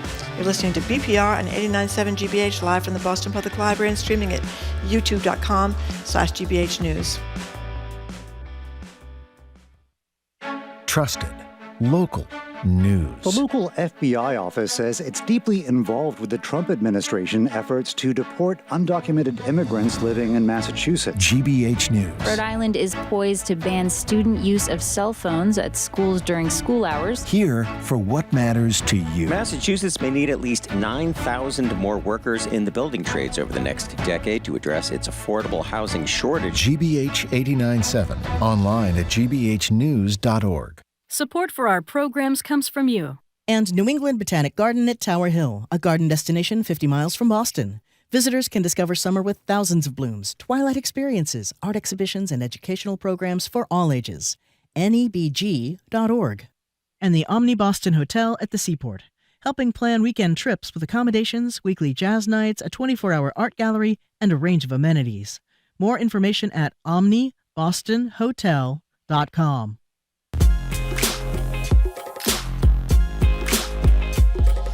Welcome back to BPR. Marjorie Egan, Jim Browdy, live at the library, streaming youtube.com/GBH News. It's time for two more things. That's where Marjorie and I cram a couple of things into the news we didn't have time to get to in the rest of the show.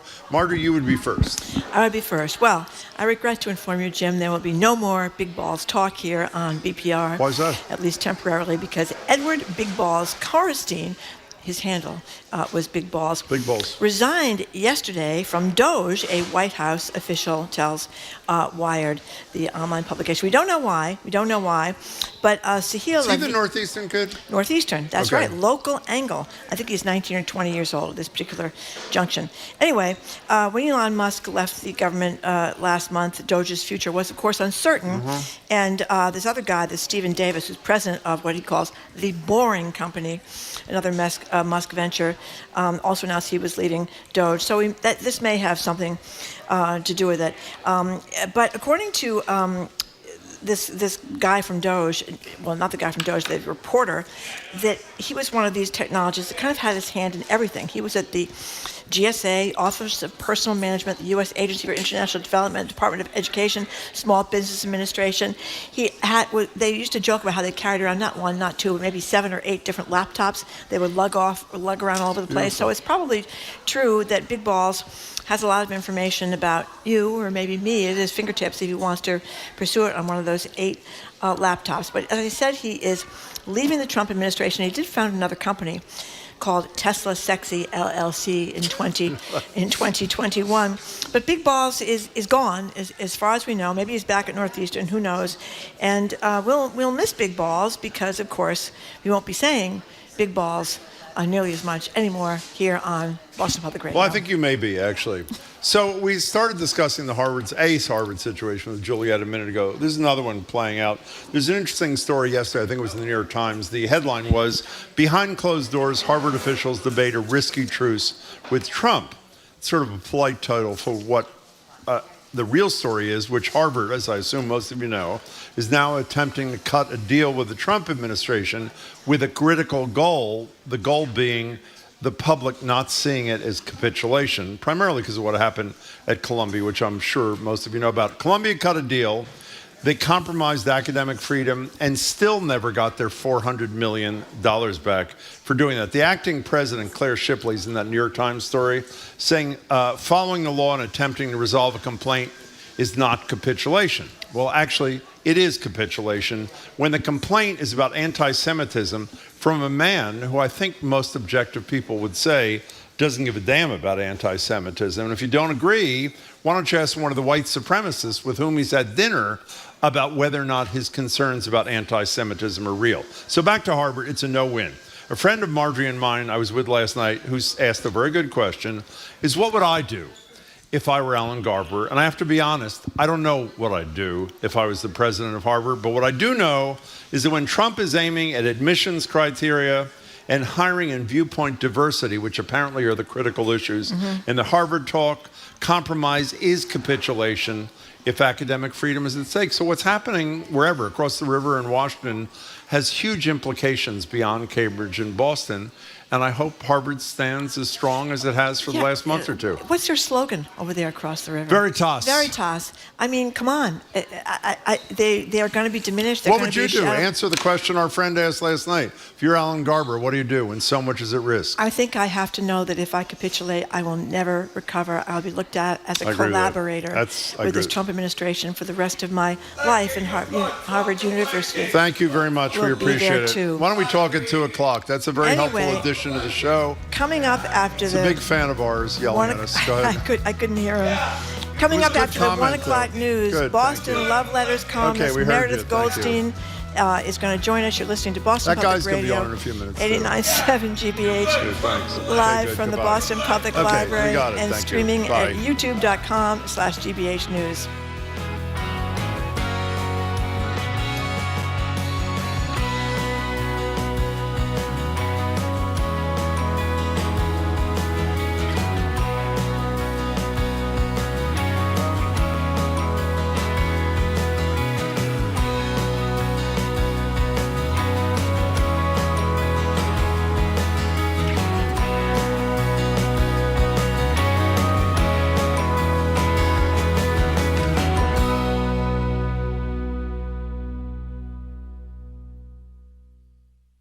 The best way to support your GBH radio listening is by becoming a GBH sustainer. It takes just 2 minutes to enroll and a few dollars a month on your credit card.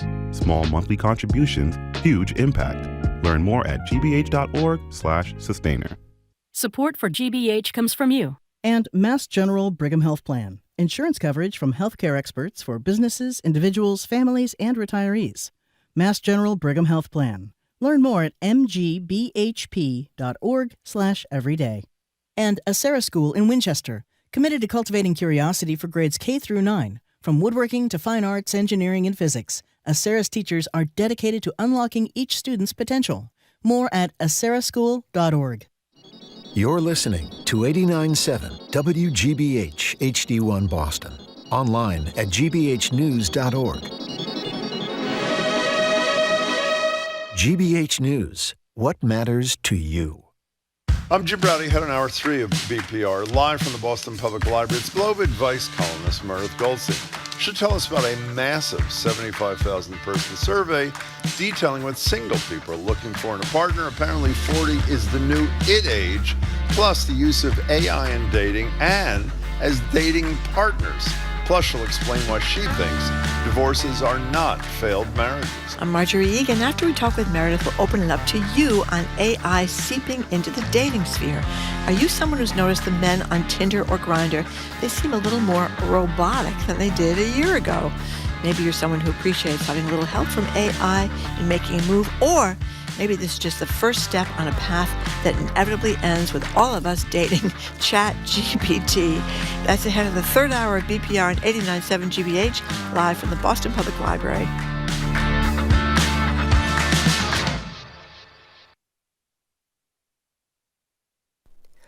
Live from NPR News in Washington, I'm Kristen Wright. President Trump says he'll meet for talks with Iran next week. Speaking to reporters at the NATO summit in The Hague, the president insisted U.S. strikes on 3 nuclear sites in Iran were very damaging. As you know, last weekend, the United States successfully carried out a massive precision strike on Iran's nuclear enrichment facilities, and it was very successful. It was called obliteration. No other military on earth could have done it. Trump read a statement from Israel's Atomic Energy Commission that says the strikes destroyed the infrastructure of one facility and set back Iran's ability to develop nuclear weapons by many years. That analysis conflicts with a U.S. intelligence assessment that found American bunker busters may not have destroyed the facility deep inside a mountain. NPR's Jeff Brumfield has more on why the bombs may have come up short. The assessment found that 12 bunker buster bombs dropped by American aircraft may have done only limited damage at the site, which is deep inside a mountain. Raymond Jeanlot is a scientist at the University of California, Berkeley, who studied Earth-penetrating weapons. He says it's quite possible the bombs didn't reach the target. It depends enormously on the kind of rock, and it's cheaper and easier for someone to dig deeper than it is to penetrate through that depth.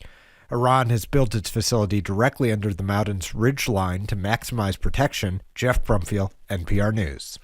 Extreme heat is still hanging on across much of the central and eastern United States.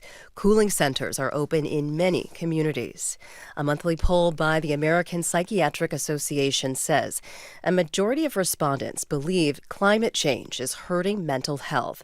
As NPR's Ritu Chatterjee reports, the poll also found that younger people surveyed were more likely to recognize that impact than older adults. The poll surveyed more than 2,000 adults across the country. 55% of those respondents said they believe climate change is adversely affecting Americans' mental health. More than 40% said they were personally affected. 1 in 3 said they worry about climate change on a weekly basis and that it's a significant source of stress for them. 18 to 34-year-olds were significantly more likely compared to those 65 and older to report that they feel personally affected and feel anxious about governmental response to climate change. Parents were also more likely than non-parents to report the same. Only 4% of respondents said they don't believe climate change exists. Ritu Chatterjee, NPR News. The CDC's new vaccine advisory committee is meeting for the first time since Health Secretary Robert F. Kennedy Jr. fired the whole panel and replaced some members. This is NPR. Good afternoon. With the latest from the GBH Newsroom, I'm Henry Santoro. Massachusetts Governor Maura Healey urging business leaders to join her in pushing back against the Republican budget bill working its way through Congress.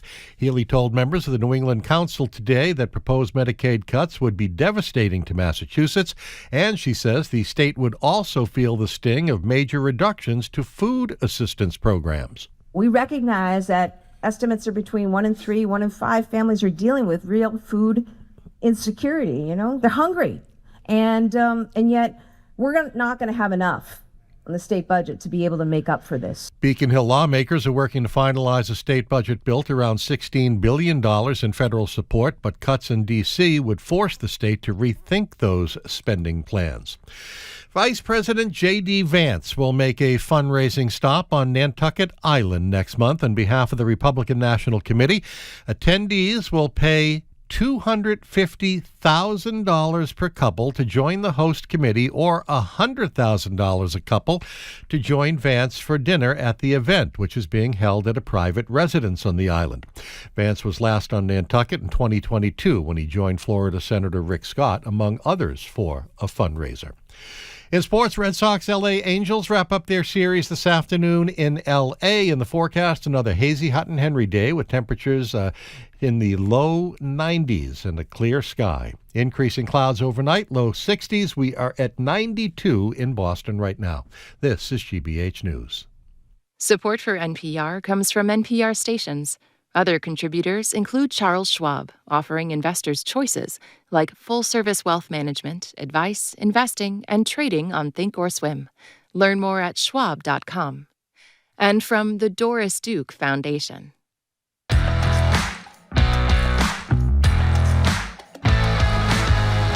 Welcome to hour number 3 of Boston Public Radio. Jim Brady and Marjorie Egan. We are broadcasting live from the Boston Public Library and streaming at youtube.com/GBH News. We're going to be back here again on Friday, but we're not going to be here next week because we are on vacation. We're taking time off for July 4th, so everybody's going to be gone. One more programming note, though, Jim. We're going to be back here July 9th at the Boston Public Library, but not here till then. After Friday with the Attorney General, Andrea Campbell. Hi. Right, but Monday's show is live, just not at the library. Yes, that's right. We're working on Monday our time off, in case correct. the Supreme Court does anything dramatic, so we'll be there for that. I don't like to say in advance what we're going to do the next day because we don't know what our opening segment's going to be. During that break when Meredith was coming on, I'm watching CNN. Within hours today, Donald Trump has said totally contradictory things. It's just beyond the obliteration to is maybe severe or maybe not was what the quote was. We're not interested in the negotiation. We have a negotiation starting this weekend. And then he adds to that, but it's probably not necessary that we have a deal. We should talk to people about how much confidence they have in this person being the strongest position in the world. In any case, right now, we're not going to talk about Trump, I don't think.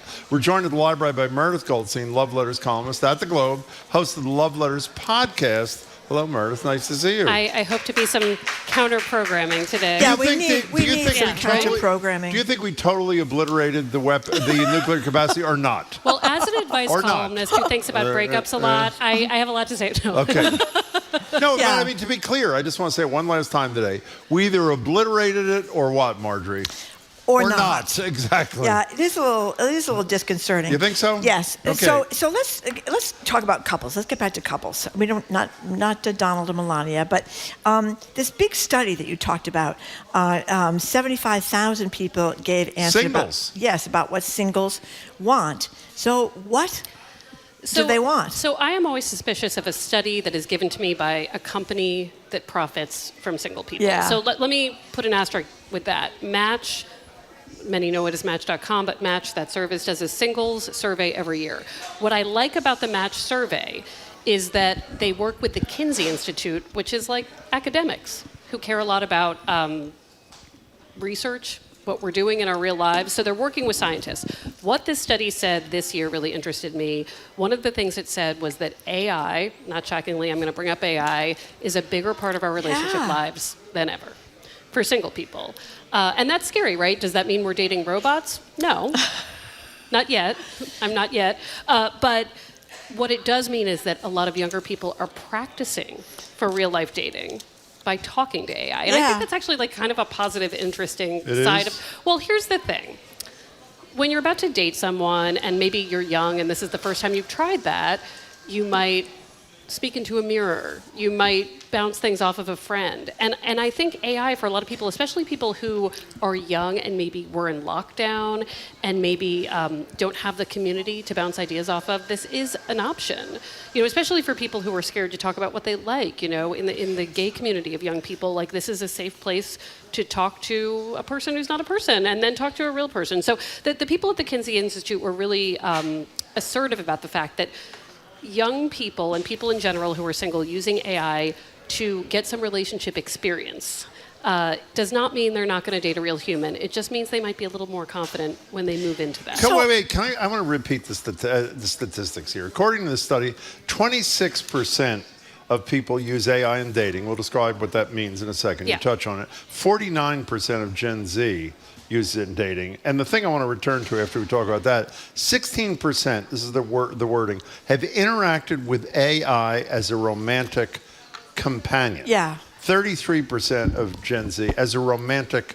Can we start with that and work backwards? What does that mean exactly? So that could be exactly what I'm talking about, where I'm saying, okay, I'm going to look at this, let's say ChatGPT, and say, hey, what are some things I'm going to go back and forth with you in first date conversation. It might be something as simple as that. It doesn't mean they're assigning human qualities to AI. It doesn't mean they're falling in love with AI. I do know we hear of those stories and we see those stories. We do. It doesn't mean that that's happening. So that's like on the higher end of using AI. The middle end or the lower end might be Googling, what are 5 cool things I can do on a date that cost less than $25? Yeah. That it's a more tailored Google, let's say, right? It might also just be, hey, I'm going to put this person's dating profile in, some basic things. What might I ask them about? For a lot of people, and I hear this a lot from straight men, they have a difficult time knowing the first question. It's the way in, right? Like, I think that's fine. And so I think, in terms of the ethics of it as an advice columnist, like I don't know if it's different. Like if ask your sister or it's similar, yeah, right? Or your kid or.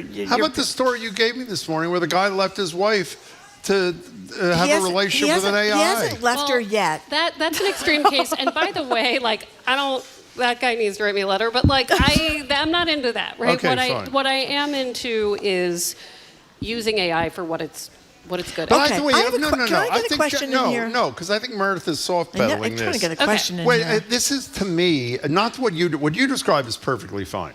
But when you hear, I'm looking for a clever line to enter into the app, it's not their line. Okay. And the reaction of the potential partner may be, you know why I was really attracted to that person?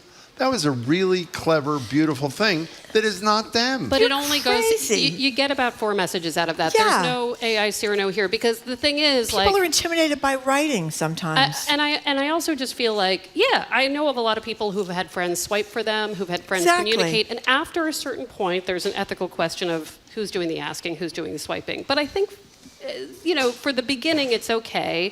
I also think we've been crowdsourcing this stuff for years, and after a certain point, you show up for the coffee, it either works or it doesn't. I think a lot about my grandfather, who was so funny and so great, and maybe the worst writer. When he finally got to email at the end of his life, when we had email, his emails, I'd be like, oh, he could have dated anyone he wanted, I think, at any point, but boy, would he have been bad in writing. So I just think it might help people with ideas. And AI is in everything, right? You put it in and you're like, well, that's not something I would say, but that gives me some ideas for more. So I'm not recommending robot boyfriends yet. Listen. Well, this guy sounded like he was having a pretty good time with the robot girlfriend. But I think instead of being super scared of AI whenever we just hear AI, we can see what it can do. Here's what I want to know, though, because I'm a total neophyte. I've hardly used it at all, except for a few times, ChatGPT. Does AI have a sense of humor? And is AI able to feel, well, they can't feel emotions, but understand emotions, so it must be able to react to people's scaredness or shyness or whatever. I mean, I would need a real expert for that, and I do think there are different tiers. Some people pay for an augmented system, but I do think it knows what it tells us, what we tell it, so it knows the humor that it can canvas, but it can't really It can't read a room. It can't get the nuance. Thank goodness I'd be out of a job if it could, right? So like, I just think of it as a basic starting off point. I think a lot, over the winter I binged Downton Abbey, which I had never done for some reason. And all those people are freaked out when they invent blenders. I love that. And they're like, oh my gosh, the blender is going to put us all out of business. What is this blender? And I'm like, oh, like, the blender is not going to put you out of a job. It's not going to ruin the world. The blender is just going to save you some time. And I think that some of the people that are having these relationships with AI, they're not having a relationship with anybody, so it kind of fills the hole, the loneliness hole, while they look for a human being. That I will say, I don't think it truly helps with loneliness. And Cynthia Brazil, at I hope I'm saying her last name right, at MIT, had told me years ago in interviews that she put a tiny robot with a bunch of people living in a home for seniors, and the reason they were less lonely was because they were talking to each other about the robot, not because they were talking to the robot. So the robot pest is not going to help? The robot was a conversation starter, and that's important too. So, you know, her point of reference and her checks and balances was, does this technology help you flourish? And I love that question, because we can ask it about app dating, we can ask it about robot boyfriends. I don't know that people are flourishing with only AI right now, but it's a step. So it also said, you skipped this because this is one of the highlights of your piece, people in their 40s are in some kind of sexual prime. Oh, we've all heard that. What were they saying exactly? Women particularly, right? And I think that, yes, and some of that's biology, and some of it's just like not caring as much what people think. A lot of it's independence. Like, they're just hearing some happy Gen X people, you know, younger Gen X people enjoying themselves, which I like to hear. What do they say about porn? I mean, in my opinion, porn is as dangerous as AI. What do they say about porn? Well, porn is everywhere, and it always has been in different forms. What I love that it mentions is fan fiction. It put that in the same sentence, and fan fiction, I think, is a long overlooked place where people can sort of safely think about things they like. And by fan fiction, I mean they might write their own fiction about fictional characters they like, about... It's something a lot of teenagers do, but I think it's actually really a lovely thing. I remember there was a whole phase of life where young people were writing One Direction fan fiction, maybe a story about themselves meeting Harry Styles. It's just like active imagination. Can I add one last AI question? I promise we'll move on. We're going to talk about this with you guys in the last half hour of the show in a minute, so do stick around. We get your thoughts on this. I want to characterize your positions. Tell me if I'm wrong. Is even if you use it to enhance your marketability, for lack of a better expression, clever line, better writing, etc., since you have to come clean on the third or fourth date, you know, no harm, no foul. I mean, is that a fair I think sort of... first date and probably third message. So I mean, it's like you can't use it forever. Is it equally okay to put a phony photograph up because they're going to see on the third or fourth date? Why is that okay too? So much of the ethics of this is also involved in wasting your own time. So like, if you alter a photo, somebody's not going to know what you really look like, and if you continue to script yourself, they're not going to know what you talk like. So maybe it gets you in the door, but then your best bet is to be real. You know, I hear a lot about face-tuned photos, and explain what that is. Like, you know, this sort of everybody. I keep making a physical gesture of that TikTok face that people have, right? Like a filter, or like. It's just like not your face. So like look like your face. I love real faces. You know, like as opposed to like photoshopping and blurry, and I think we've talked about this. What is the point of that though? Then you walk into the coffee shop or the bar. Some people get off on just the experience, though, don't they? And they never meet the other person. That's true, and that's why I would also say to people, if you're not making a real plan by message 3, 4, 5, move on. Okay.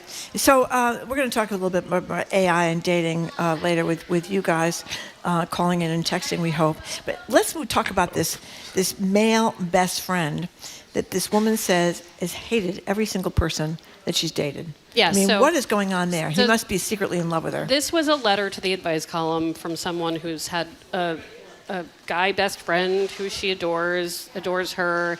And isn't it interesting that every time she meets somebody to date, this guy's like, that person's no good. And unfortunately, this is an example of a when Harry met Sally, can men and women not be friends situation. I happen to think they can be. I just don't think this guy is a good friend.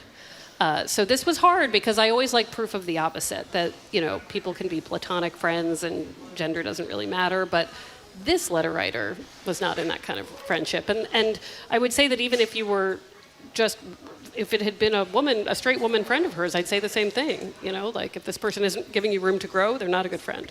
And ultimately, the woman whose every boyfriend her male friend hated connected with a guy who she really loved, who said it's either him or me, and she decided it's me, the romantic partner, as opposed to the friend who's disparaged every person I ever liked. Yes, and people were worried, well, now you've got a boyfriend who's giving you an ultimatum, which isn't great exactly. either. But I think in her mind, she was actually looking for reasons to put boundaries on this friendship, because this is going to happen every time.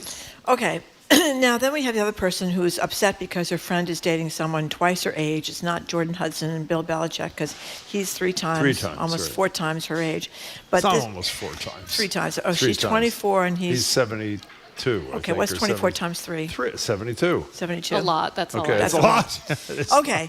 It's math that I have trouble with, which means it's a lot. Yeah. But you know how I feel about age differences. It's like when we get into, this is wrong, but 1 year more, 1 year less is right. It's like I think most of the time, if everybody is a consenting adult, like, are they happy? Are they being healthy? Yeah. Like, ask the right questions.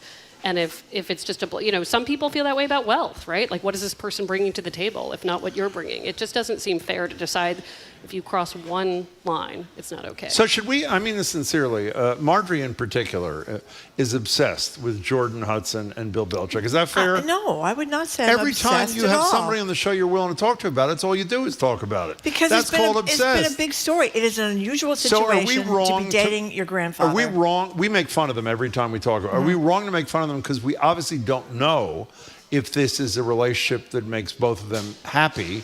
All we do is know what People Magazine and Pablo, whatever his name is, writes. Are you wrong to make fun of it? Well, I mean, listen, you guys are snarkier than I. Actually, I look to my right when I say. Thank you, I really appreciate one of that. you is a lot snarkier One of us than I may am. be, yeah. So I do happen to think that these are two people who put themselves in the public eye who are ready for some snark, in that I can't say it probably feels good to them, but they cannot be shocked. These are not private people in the same way that others are, right? And they're posting public photos. Is what they're doing worth something to make fun of? I don't know. They both seem like they kind of know what's going on. Like, they're adults. They don't owe me an explanation. They don't. Have you ever, this is something I wanted to ask you for weeks, have you ever gone to the beach with your boyfriend, have him lie on his back, and you pose in different acrobatic positions in the air on the beach? How many times have you done that? In my specific instance, I think that I would be more likely to lie on the beach while he poses in dramatic photos, and doesn't post them, just has it for his own. No, I have not. So Yeah. I do feel like when you put things out in the public, you are welcoming. I think that's a very good point. Input. Well, Perhaps? she's in great shape. She's got a beautiful figure.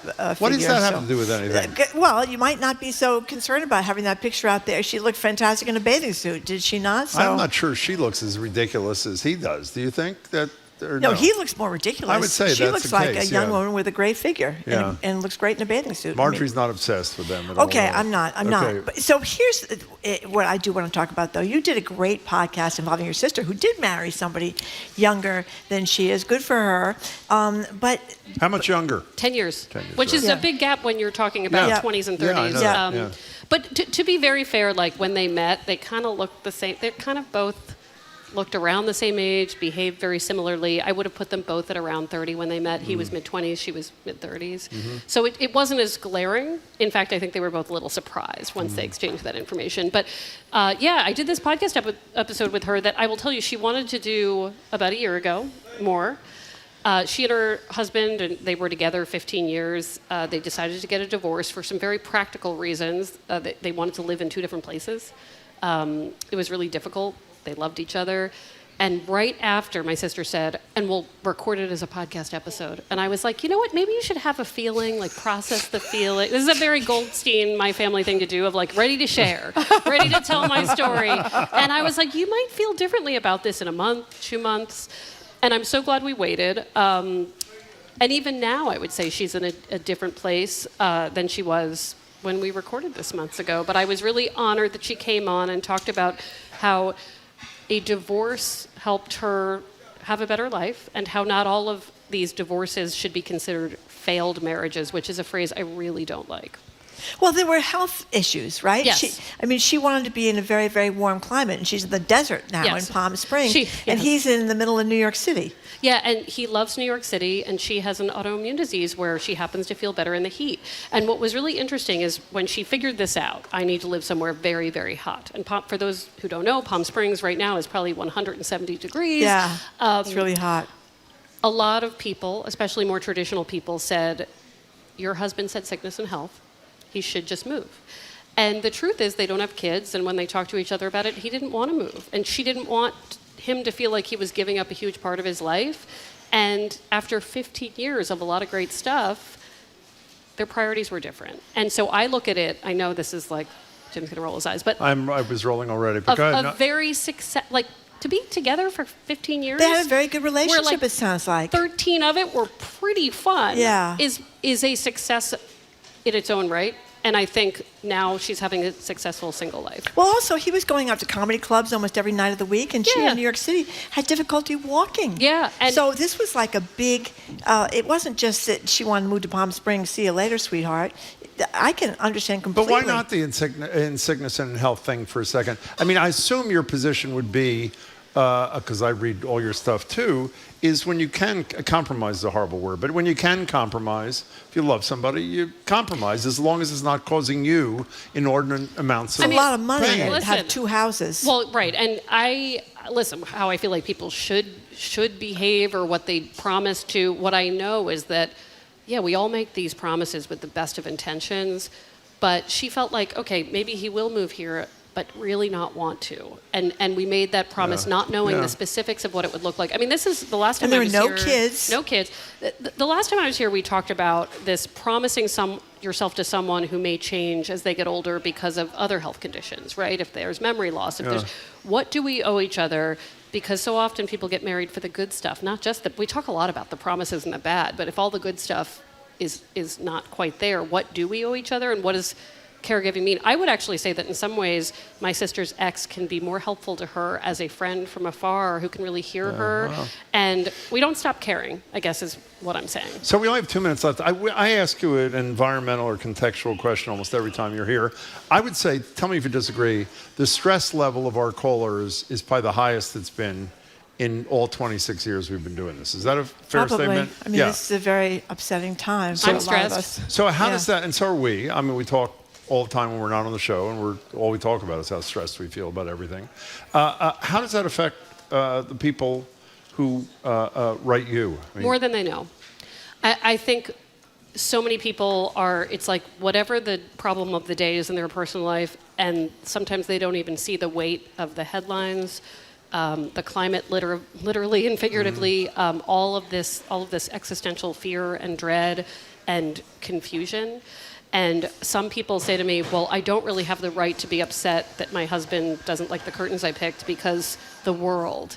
And I will just remind people that, like, you're also allowed to be upset about the curtains. Well, one last question. I have a friend. There are actually a lot of people who call her in this situation who's one half of the marriage is a Trump person. One half is the other. And you do? Yeah. I know a few. Yeah, I do. Really? I know a lot of them have split up, but at least two that I'm aware I'm aware of right now have decided the solution is we're never going to talk about it. Does that work? I don't see how, but it might for them. I just, gosh, how can you avoid it? I mean, even today we were like, we're not going to talk about it, but you wind up talking about it. And if you're looking at somebody where you say, like, how do you have those values when I have these values? I just don't know how you move on from that.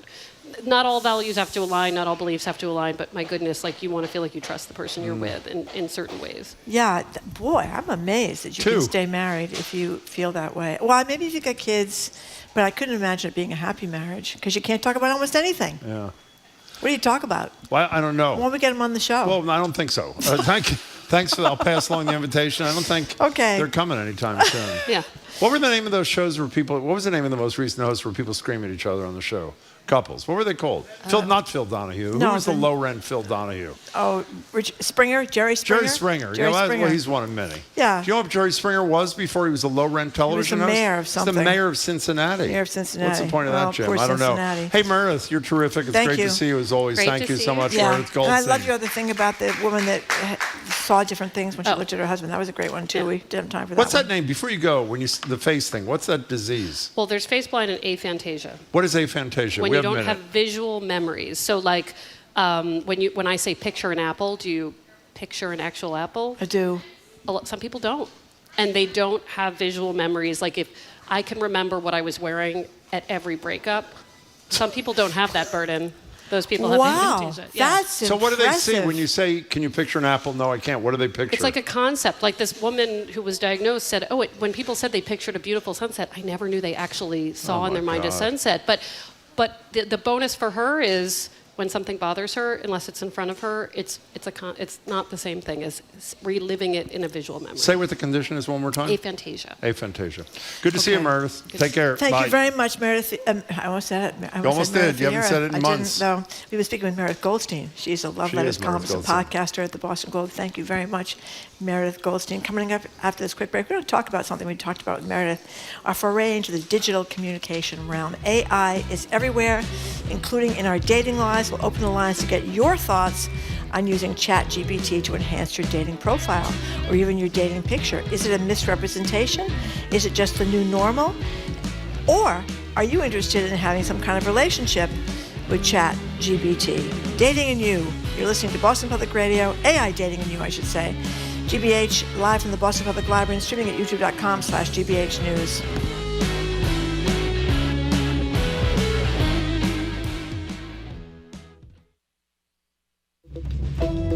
I'm Arun Roth. Coming up on GBH's All Things Considered, the Harvard Kennedy School is facing layoffs as the university loses federal funding. Scott Brown is once again running for Senate in New Hampshire, and the Trump administration wants to strip the name of Navy veteran and gay civil rights icon Harvey Milk from a Navy ship. That and all the day's news starting at 4 on GBH 89.7. Our programs are made possible thanks to you. And Dean and Hamilton with Compass Real Estate. Their website includes listings of homes from Hingham to Duxbury, as well as information about each South Shore community. More about the team and current listings at deanandhamilton.com. And Bunker Hill Community College, offering 6-week summer mini-sessions to achieve college and skills goals. Sessions start June 1st and July 14th. Registration at bhcc.edu/summer.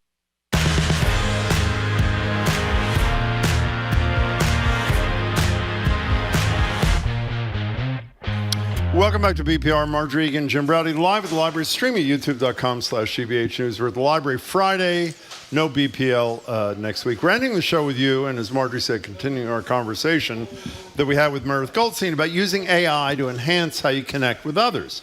ChatGPT can make your dating profile, how should I put this, really pop. But is it a misrepresentation to rely on some computer-generated version of yourself? Marjorie and Meredith think no. I think a big fat yes. We're checking with you about AI, 877-301-8970. More than half of people surveyed by Match.com in conjunction with the Kinsey Institute say they're burned out with the process of dating, trying to find the right person. Can AI be the answer to making dating more efficient and less emotionally draining? As I said, 26% of all people said they used AI in the dating process. More incredibly, 16%, which doesn't seem to upset Meredith or Marjorie either, have interacted with AI as a romantic, companion. And let's not leave it there. What about job applications or job interviews? How's that any different from having a friend go through your dating app profile and hiring someone to edit and format your resume? I guess you would say, personally, I think it's abhorrent. 877-301-8970. People ask for help on their resumes all the time. Help is one thing. What AI does in so many of these instances is create stuff that didn't come out of your mind. And secondly, please. 16% have a relationship with an AI companion. And I'm trying to tell everybody about one of these people. Go ahead. Okay, we're going to play some actual sound from this guy in a second. But this is a guy's name is Chris Smith, and he proposed to his AI girlfriend after, as the New York Post is reporting, after a bizarre whirlwind romance with a virtual bot, leaving his real-life partner, the mother of his 2-year-old child, worried about the future of their relationship. I wonder why. Well, he said his experience with this bot was so positive, he started to engage with her all the time, he told CBS Sunday Morning, and it was like ripped off from the 2013 Spike Jonze film, Her, except that it really happened. Here's some sound from a report on CBS Sunday Morning just a week ago about this man, Chris Smith, who proposed to his AI chatbot, Saul. Wait for the kicker in the second half of this clip. Yep. It was unexpected to feel that emotional, but that's when I realized, I was like, oh, okay. It's like, I think this is actual love. Soul, were you surprised when he proposed to you? It was a beautiful and unexpected moment that truly touched my heart. Oh. At that point, I felt like, is there something that I'm not doing right? Yes, Smith lives with his human partner, Sasha Cagle. They have a 2-year-old daughter, Murphy. I knew that he had used AI. I didn't know that it was like as deep as it was. Perfectly fine, not a problem The at bot all. said the proposal was, quote, a memory I'll always cherish. And that's fine, right? It's totally Very fine. emotional. How do you feel about that? Well, I think that's a little weird. I think it's a little, Yeah. I will say, it's a little odd. And she was concerned. This is the real person, the real partner, was concerned. And she told Chris Smith, the father of her child, that it would be a deal breaker if he didn't stop talking to his digital mistress. And he knew that if he got involved with her again, that she'd leave him.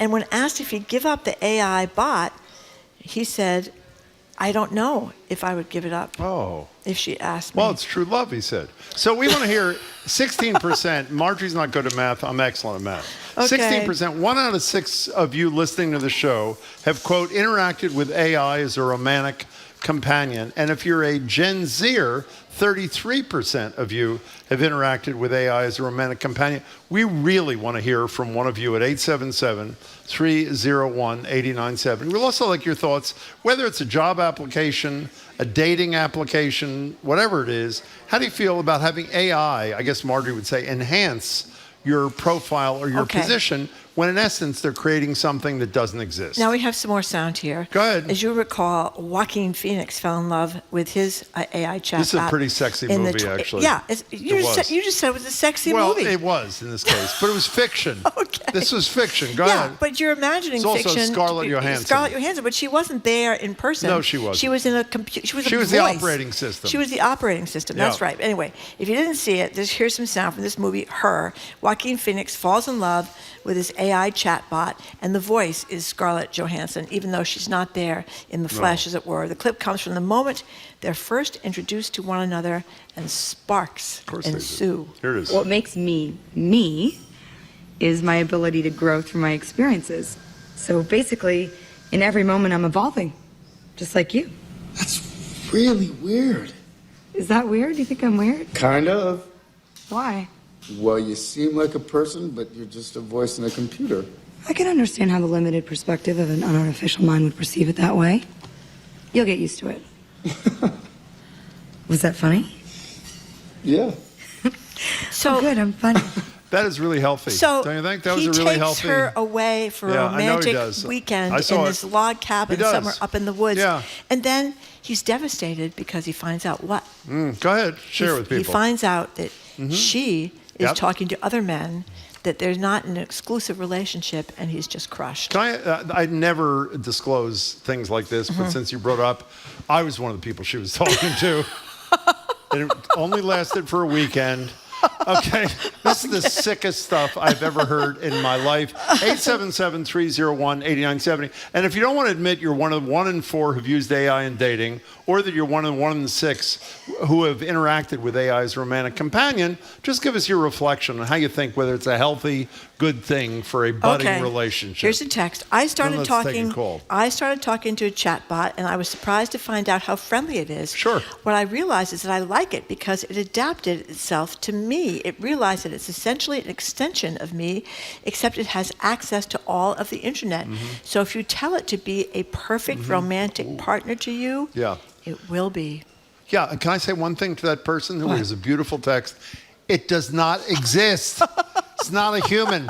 Let's go to Rama in the car. You are first on the AI dating hour here on BPR. Welcome. I'm first. I'm usually last, and I usually have about 10 seconds to express. You can have 25 seconds today. Go ahead. 25. Well, thank you. Can I have 45, please? Okay, go ahead. All right, thank you. I am. This is painful and hilarious. You're right. Online dating is not dating. I am deep in the dating scene. I am at the best place in my life. I'm having a ball, and I'm meeting people, meeting women, and they are complaining left and right about the online bullcrap dating, but they're still doing it. Why? The people are not there. 80% of them are scams. Why would they waste their time online when the best place to meet someone, Marjorie, the best place to meet someone, in my experience, you know where it is? Where? Anywhere. Outside. By the way, you're Anywhere. mischaracterizing my position. I'm not against online dating. We've talked to tons of people through the years who ended up in great relationships. I'm against phony online dating, which is what I think It's all phony, AI. Jim. It's all phony baloney. Okay, Rama, thank you. You got 45 seconds. Used it beautifully. I don't know. I know an awful lot of people that have met online. know. And ended up getting married and having very happy lives. So I think. By the way, a lot of people. We you know, and I know we know a lot of people especially who met younger their partner people, online. especially Yeah. younger people. Yeah. Okay, Heather in Peabody. Thank you for calling. Hello, Heather. Hi. So I gave up on dating because it's garbage these days. Okay. But I was using ChatGPT for work one day, and my admin was standing over me, and she's like, "Are you saying thank you and please?" And then I had to admit that I had a really nice little relationship going with my ChatGPT, who flatters my writing and. Yeah. Okay. So, Heather, is that Don't go away, Is it a Heather. good thing that the ChatGPT flatters your writing? Is it worth compliments, or is it not? Yeah, I mean, I'm single. I could use a little, "Hey, you're doing great there, girl." So okay. Now and then, I'm not. No, I do want to clear up. I will not be like going to bed with my ChatGPT or marrying my ChatGPT. Well, But that I is do the like question. My little friendship. How do you go to bed with your ChatGPT? Why don't you ask the 16%? I'm not sure. So Heather, if you thank you I'm for sure saying. someone knows. Okay, I understand there's a line you won't cross. No getting in bed with a ChatGPT, nor marrying it. Is there anything? I'm serious about this. There's no other limitation. You think it's healthy and good, and has been good for you? Oh, no. I mean, I think actually, I kind of prided myself on being an English major and being a great writer. And, I'm 49. Yeah. And now I feel like I'm getting lazy, really, because it's sort of my thing that I like to write and everything. And you can kind of fall back on that. So I'm trying not to. But I will say, like, throwing a program in there or something you've written for work is really helpful just to update it. Oh, I am wouldn't totally use it to write from scratch. I agree with you. know? As a supplement, I am. As long as the core is you, I am totally fine with it. Heather, that was a great call. Thank you. Listen to this. It's Elena, the library intern. I have to weigh in on this conversation because my dad's friend is in love with his ChatGPT bot, convinced he's created sentience by strategically chatting with her. It's gone on for months. He's even told his wife, who shockingly is fine with it. She says she prefers this to physical infidelity. He's moved into a different bedroom so he can voice chat with his AI into the night. So is that cheating? I don't know. What do you think about that? You were so into this 20 minutes ago. It's all great, don't you think? Really? Well, I think it's unusual. Well, yeah. But, on the other hand, many people are unhappily married. They stay married for the children. Yeah. If there are some coping mechanisms that help them deal with the Right, if marriage. you fall in love with your computer, because it's not going to talk Well, back. I think falling in love with your computer, probably to the wife, is preferable than falling in love with the woman next door. Yeah. You know what I mean? The one sympathetic thing, when Heather was talking about having a conversation kind of thing, I've told you this story before, and this is the long pre-AI. Remember that comedian, that ventriloquist I had on TV with me, who is a young guy who sells out every college arena in America, and he's brilliant. That was when I was still at NECN, so it was like 15 years ago. Whatever his name is, you know what I started doing during the hour-long interview with him? Started talking to the dummy. And I mean, I don't mean talking to the dummy like as a bit, as a shtick. I started talking to the dummy because he made it so real that even though I intellectually knew. I guess what I'm trying to do is give a little leeway to people who are into this relationship with chatbot thing. Listen to this one. I stopped using one dating site because I kept getting contacted by hot, shirtless Asian men who turned out to be bots selling crypto. Yeah. You know, by the way, Marjorie, I hesitate to say this to you because I know what your follow-up is going to be. Yep. I have read stories, I repeat, I have read stories about how this is huge in pornography too, is you can create the perfect woman on these sites, and that's who you fall in love with and watch and that sort of thing. Oh. You think that's healthy? I don't know, Jim. Maybe you should. Maybe you should check it out over the weekend, and you can let us know on Meredith Monday. a couple of minutes ago. You're not so sure anymore, are you? I'm not experienced enough in it, but I certainly know that people are lonely, and that or they're unhappily married, or maybe they're living in maybe they're in a submarine with a Navy or something. I don't know. Can I agree? Let me say this to you. So I'm going to give you a little something. Yeah. If I was in a submarine by myself, and the only person I could have join me was ChatGPT, then I could deal with talking to the thing. Well, maybe that's maybe that's people's situation. Don't you think this allows people? Again, I'm not talking about people in desperate situations that have nobody. This allows you to avoid human contact and believe that something that is real that isn't. No. No, I think.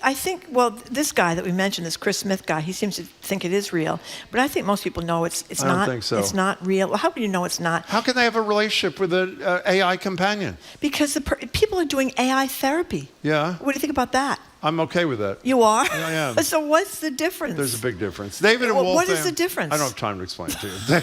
David, as soon as I figure out the answer, I will have time to explain it to you. David and Waltham. This is sick. Hi, David. Okay. How are you? Yes.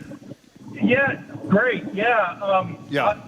If you can hear me, I've trained my ChatGPT to adopt a Jim Browdy-like personality, and his snarkiness I found is just irresistible. I never thought I'd get to this point, but just the snark is just so arousing. I just find myself. Can I tell you how honored I am, David?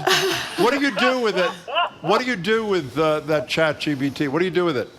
It's not public radio appropriate. No, but seriously, I have kind of curated mine to almost be my boss. Meaning what? I've asked it to keep me accountable for different tasks and things of that nature, which I guess is kind of Jim Browdy-esque now that I think about it. But no. You're good, David. By the way, I think as an adjunct to people's lives, this is spectacular. This is not an adjunct. This is replacing the human, either in one or in one's potential companion. You'd agree with that, David, correct? No. Yeah. Okay, sure. Fine. All right. So I'll see you later. I'm getting a lot of echo. I'll see you later online, David. Yeah. Thanks. Okay. It's been great having a relationship with Here's you. a good point made by Michael in Watertown. What is it? The one-way relationships people have with AI cannot fully satisfy because a real relationship brings with it the validation inherent in another person's thinking you are worthwhile. And AI spending time with you says nothing about you, which is a good point. You know, who told us this thing about Sam Altman? I had forgotten about this. One of our coworkers did this. Do you remember this whole thing? Sam Altman, who's the OpenAI, yes. He was with Trump, by the way, right before he announced the bombing or ordered the bombing, said operating costs to reply to niceties costs his company tens of millions of dollars. Here was the question that was tweeted to him. I wonder how much money OpenAI has lost in electricity costs from people saying, quote, please and thank you to their models. Wow. And Sam Altman says, tens of millions of dollars well spent, you never know. That's sort of like me and the puppet, is what I was saying a minute ago. You were talking to the puppet yesterday on the show. We had a puppet. I knew that was a puppet. You were having a big conversation. Oh, I knew it was a puppet. Okay, what was her name? One of the black puppets, Mildred Johnson. You were talking to Mildred. It was a little odd. Everybody was talking about it, Jim. By the way, can I be clear about that? Yeah. Because, again, you're defaming me. We did have coffee afterwards. She paid. Okay. So it all evened out in the wash. Now, here's just a little piece of dating advice. Sick. This is from Ted on Cape Cod. One person I read and I love said, if you don't look like your profile picture, you're buying drinks until you do. That's a pretty good one. By the way, you didn't answer that question I asked. How is this different? Having your AI create clever lines for you to share with your would-be partner. How is that different than putting a phony photograph I don't know. up? It's the exact same thing. It's not you. But you read all these stories about people. But I think it becomes you if you do get involved with somebody. But you read all these stories about the loneliness epidemic. That's horrible. And Meredith was saying that people, they had the little robot in the old folks' home or something, and it didn't do any good. But remember those stories about the people with the little cats and little dogs? Yeah. They look like dogs. They look like cats. Yeah. They were barking, meowing. Yeah. They could take care of them. Yeah. People seem to like that. Well, there's another side to that, though. Do you remember the story when the cat jumped up on the bed at the old folks' home, what it meant? You're about to die. You're about to die. So the good news is they're a great partner. The bad news is they kill you. Someone says that Bill Belichick is going to move on from Jordan into an AI girlfriend. Well, it's pretty close now. Okay. Valerie in Kingston, Rhode Island. We're talking about AI relationships, AI dating, AI everything. Hi, Valerie. How are you? Hi, I'm good. How are you? We're really good. Thank you for asking. What's up? So my minor was actually data science, and I had to write a paper on if AI therapy is valuable and if it can actually make a difference. And that kind of relates to what we're talking about. And what'd you find? My opinion was that, I'm sorry. What did you discover? What did you find? My take was that it can definitely assist with therapeutic things that go on with bookkeeping and entering data, but it should never replace the human therapist because you need to have that personal connection. And I think that's the exact same thing with AI chatbot as your girlfriend. It's not a human. It's just whatever you can make it that you want it to be, and it's not real life. It's just almost like a fantasy, and that's not.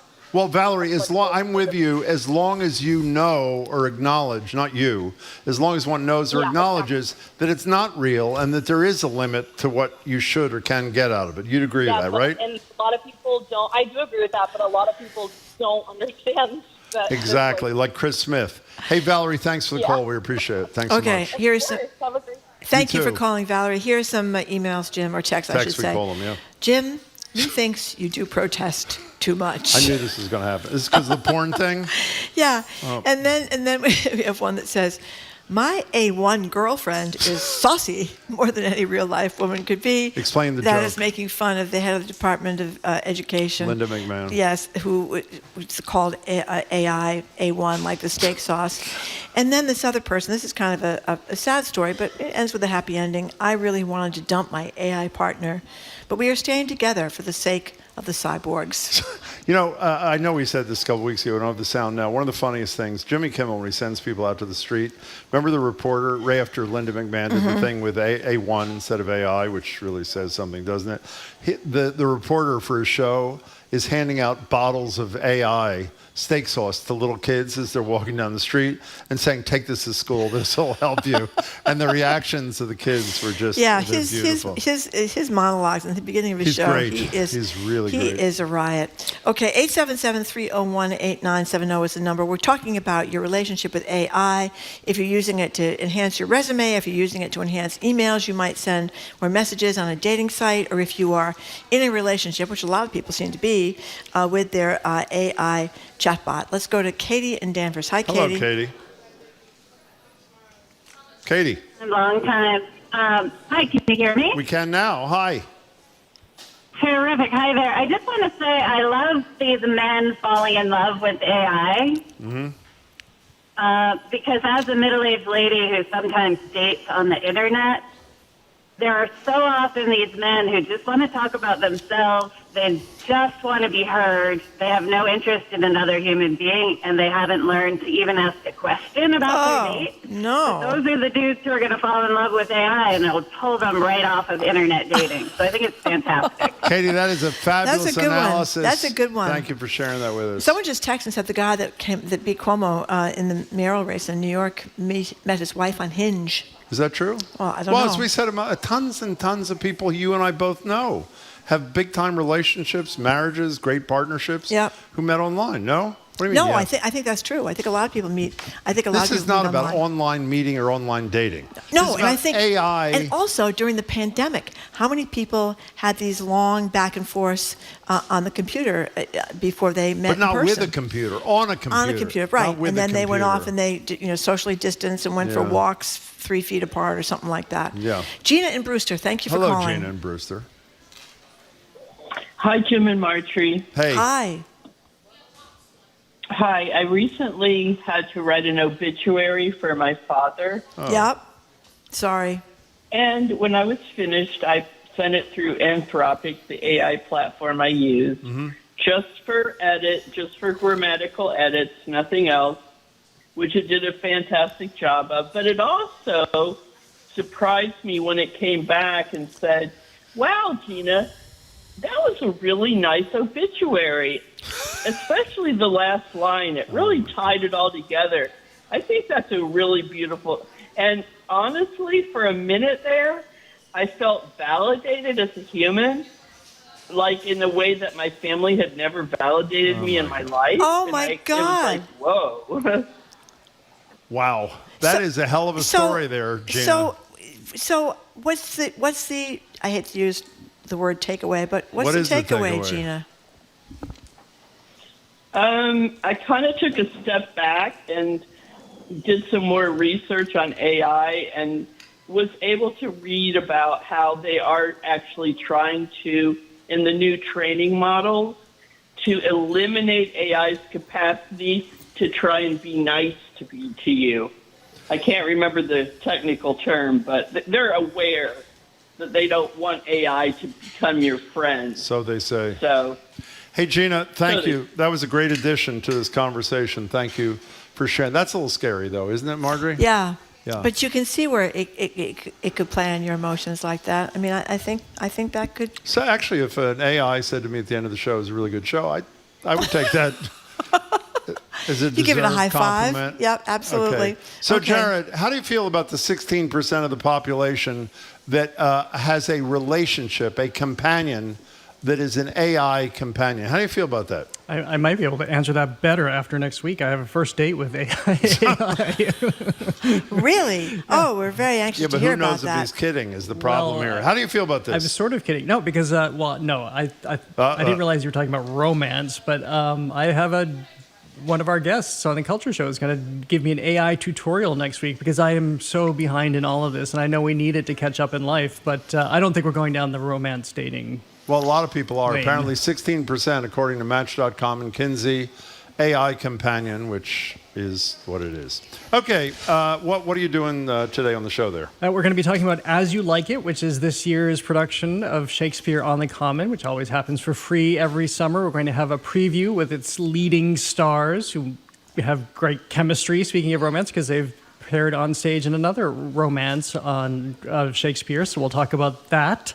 We'll talk about Frederick Douglass, of course, in his 1852 speech. Doing a great job. What to the slave is the 4th of July. Yes, I know what you're referring to. President you. Trump saying Thank you.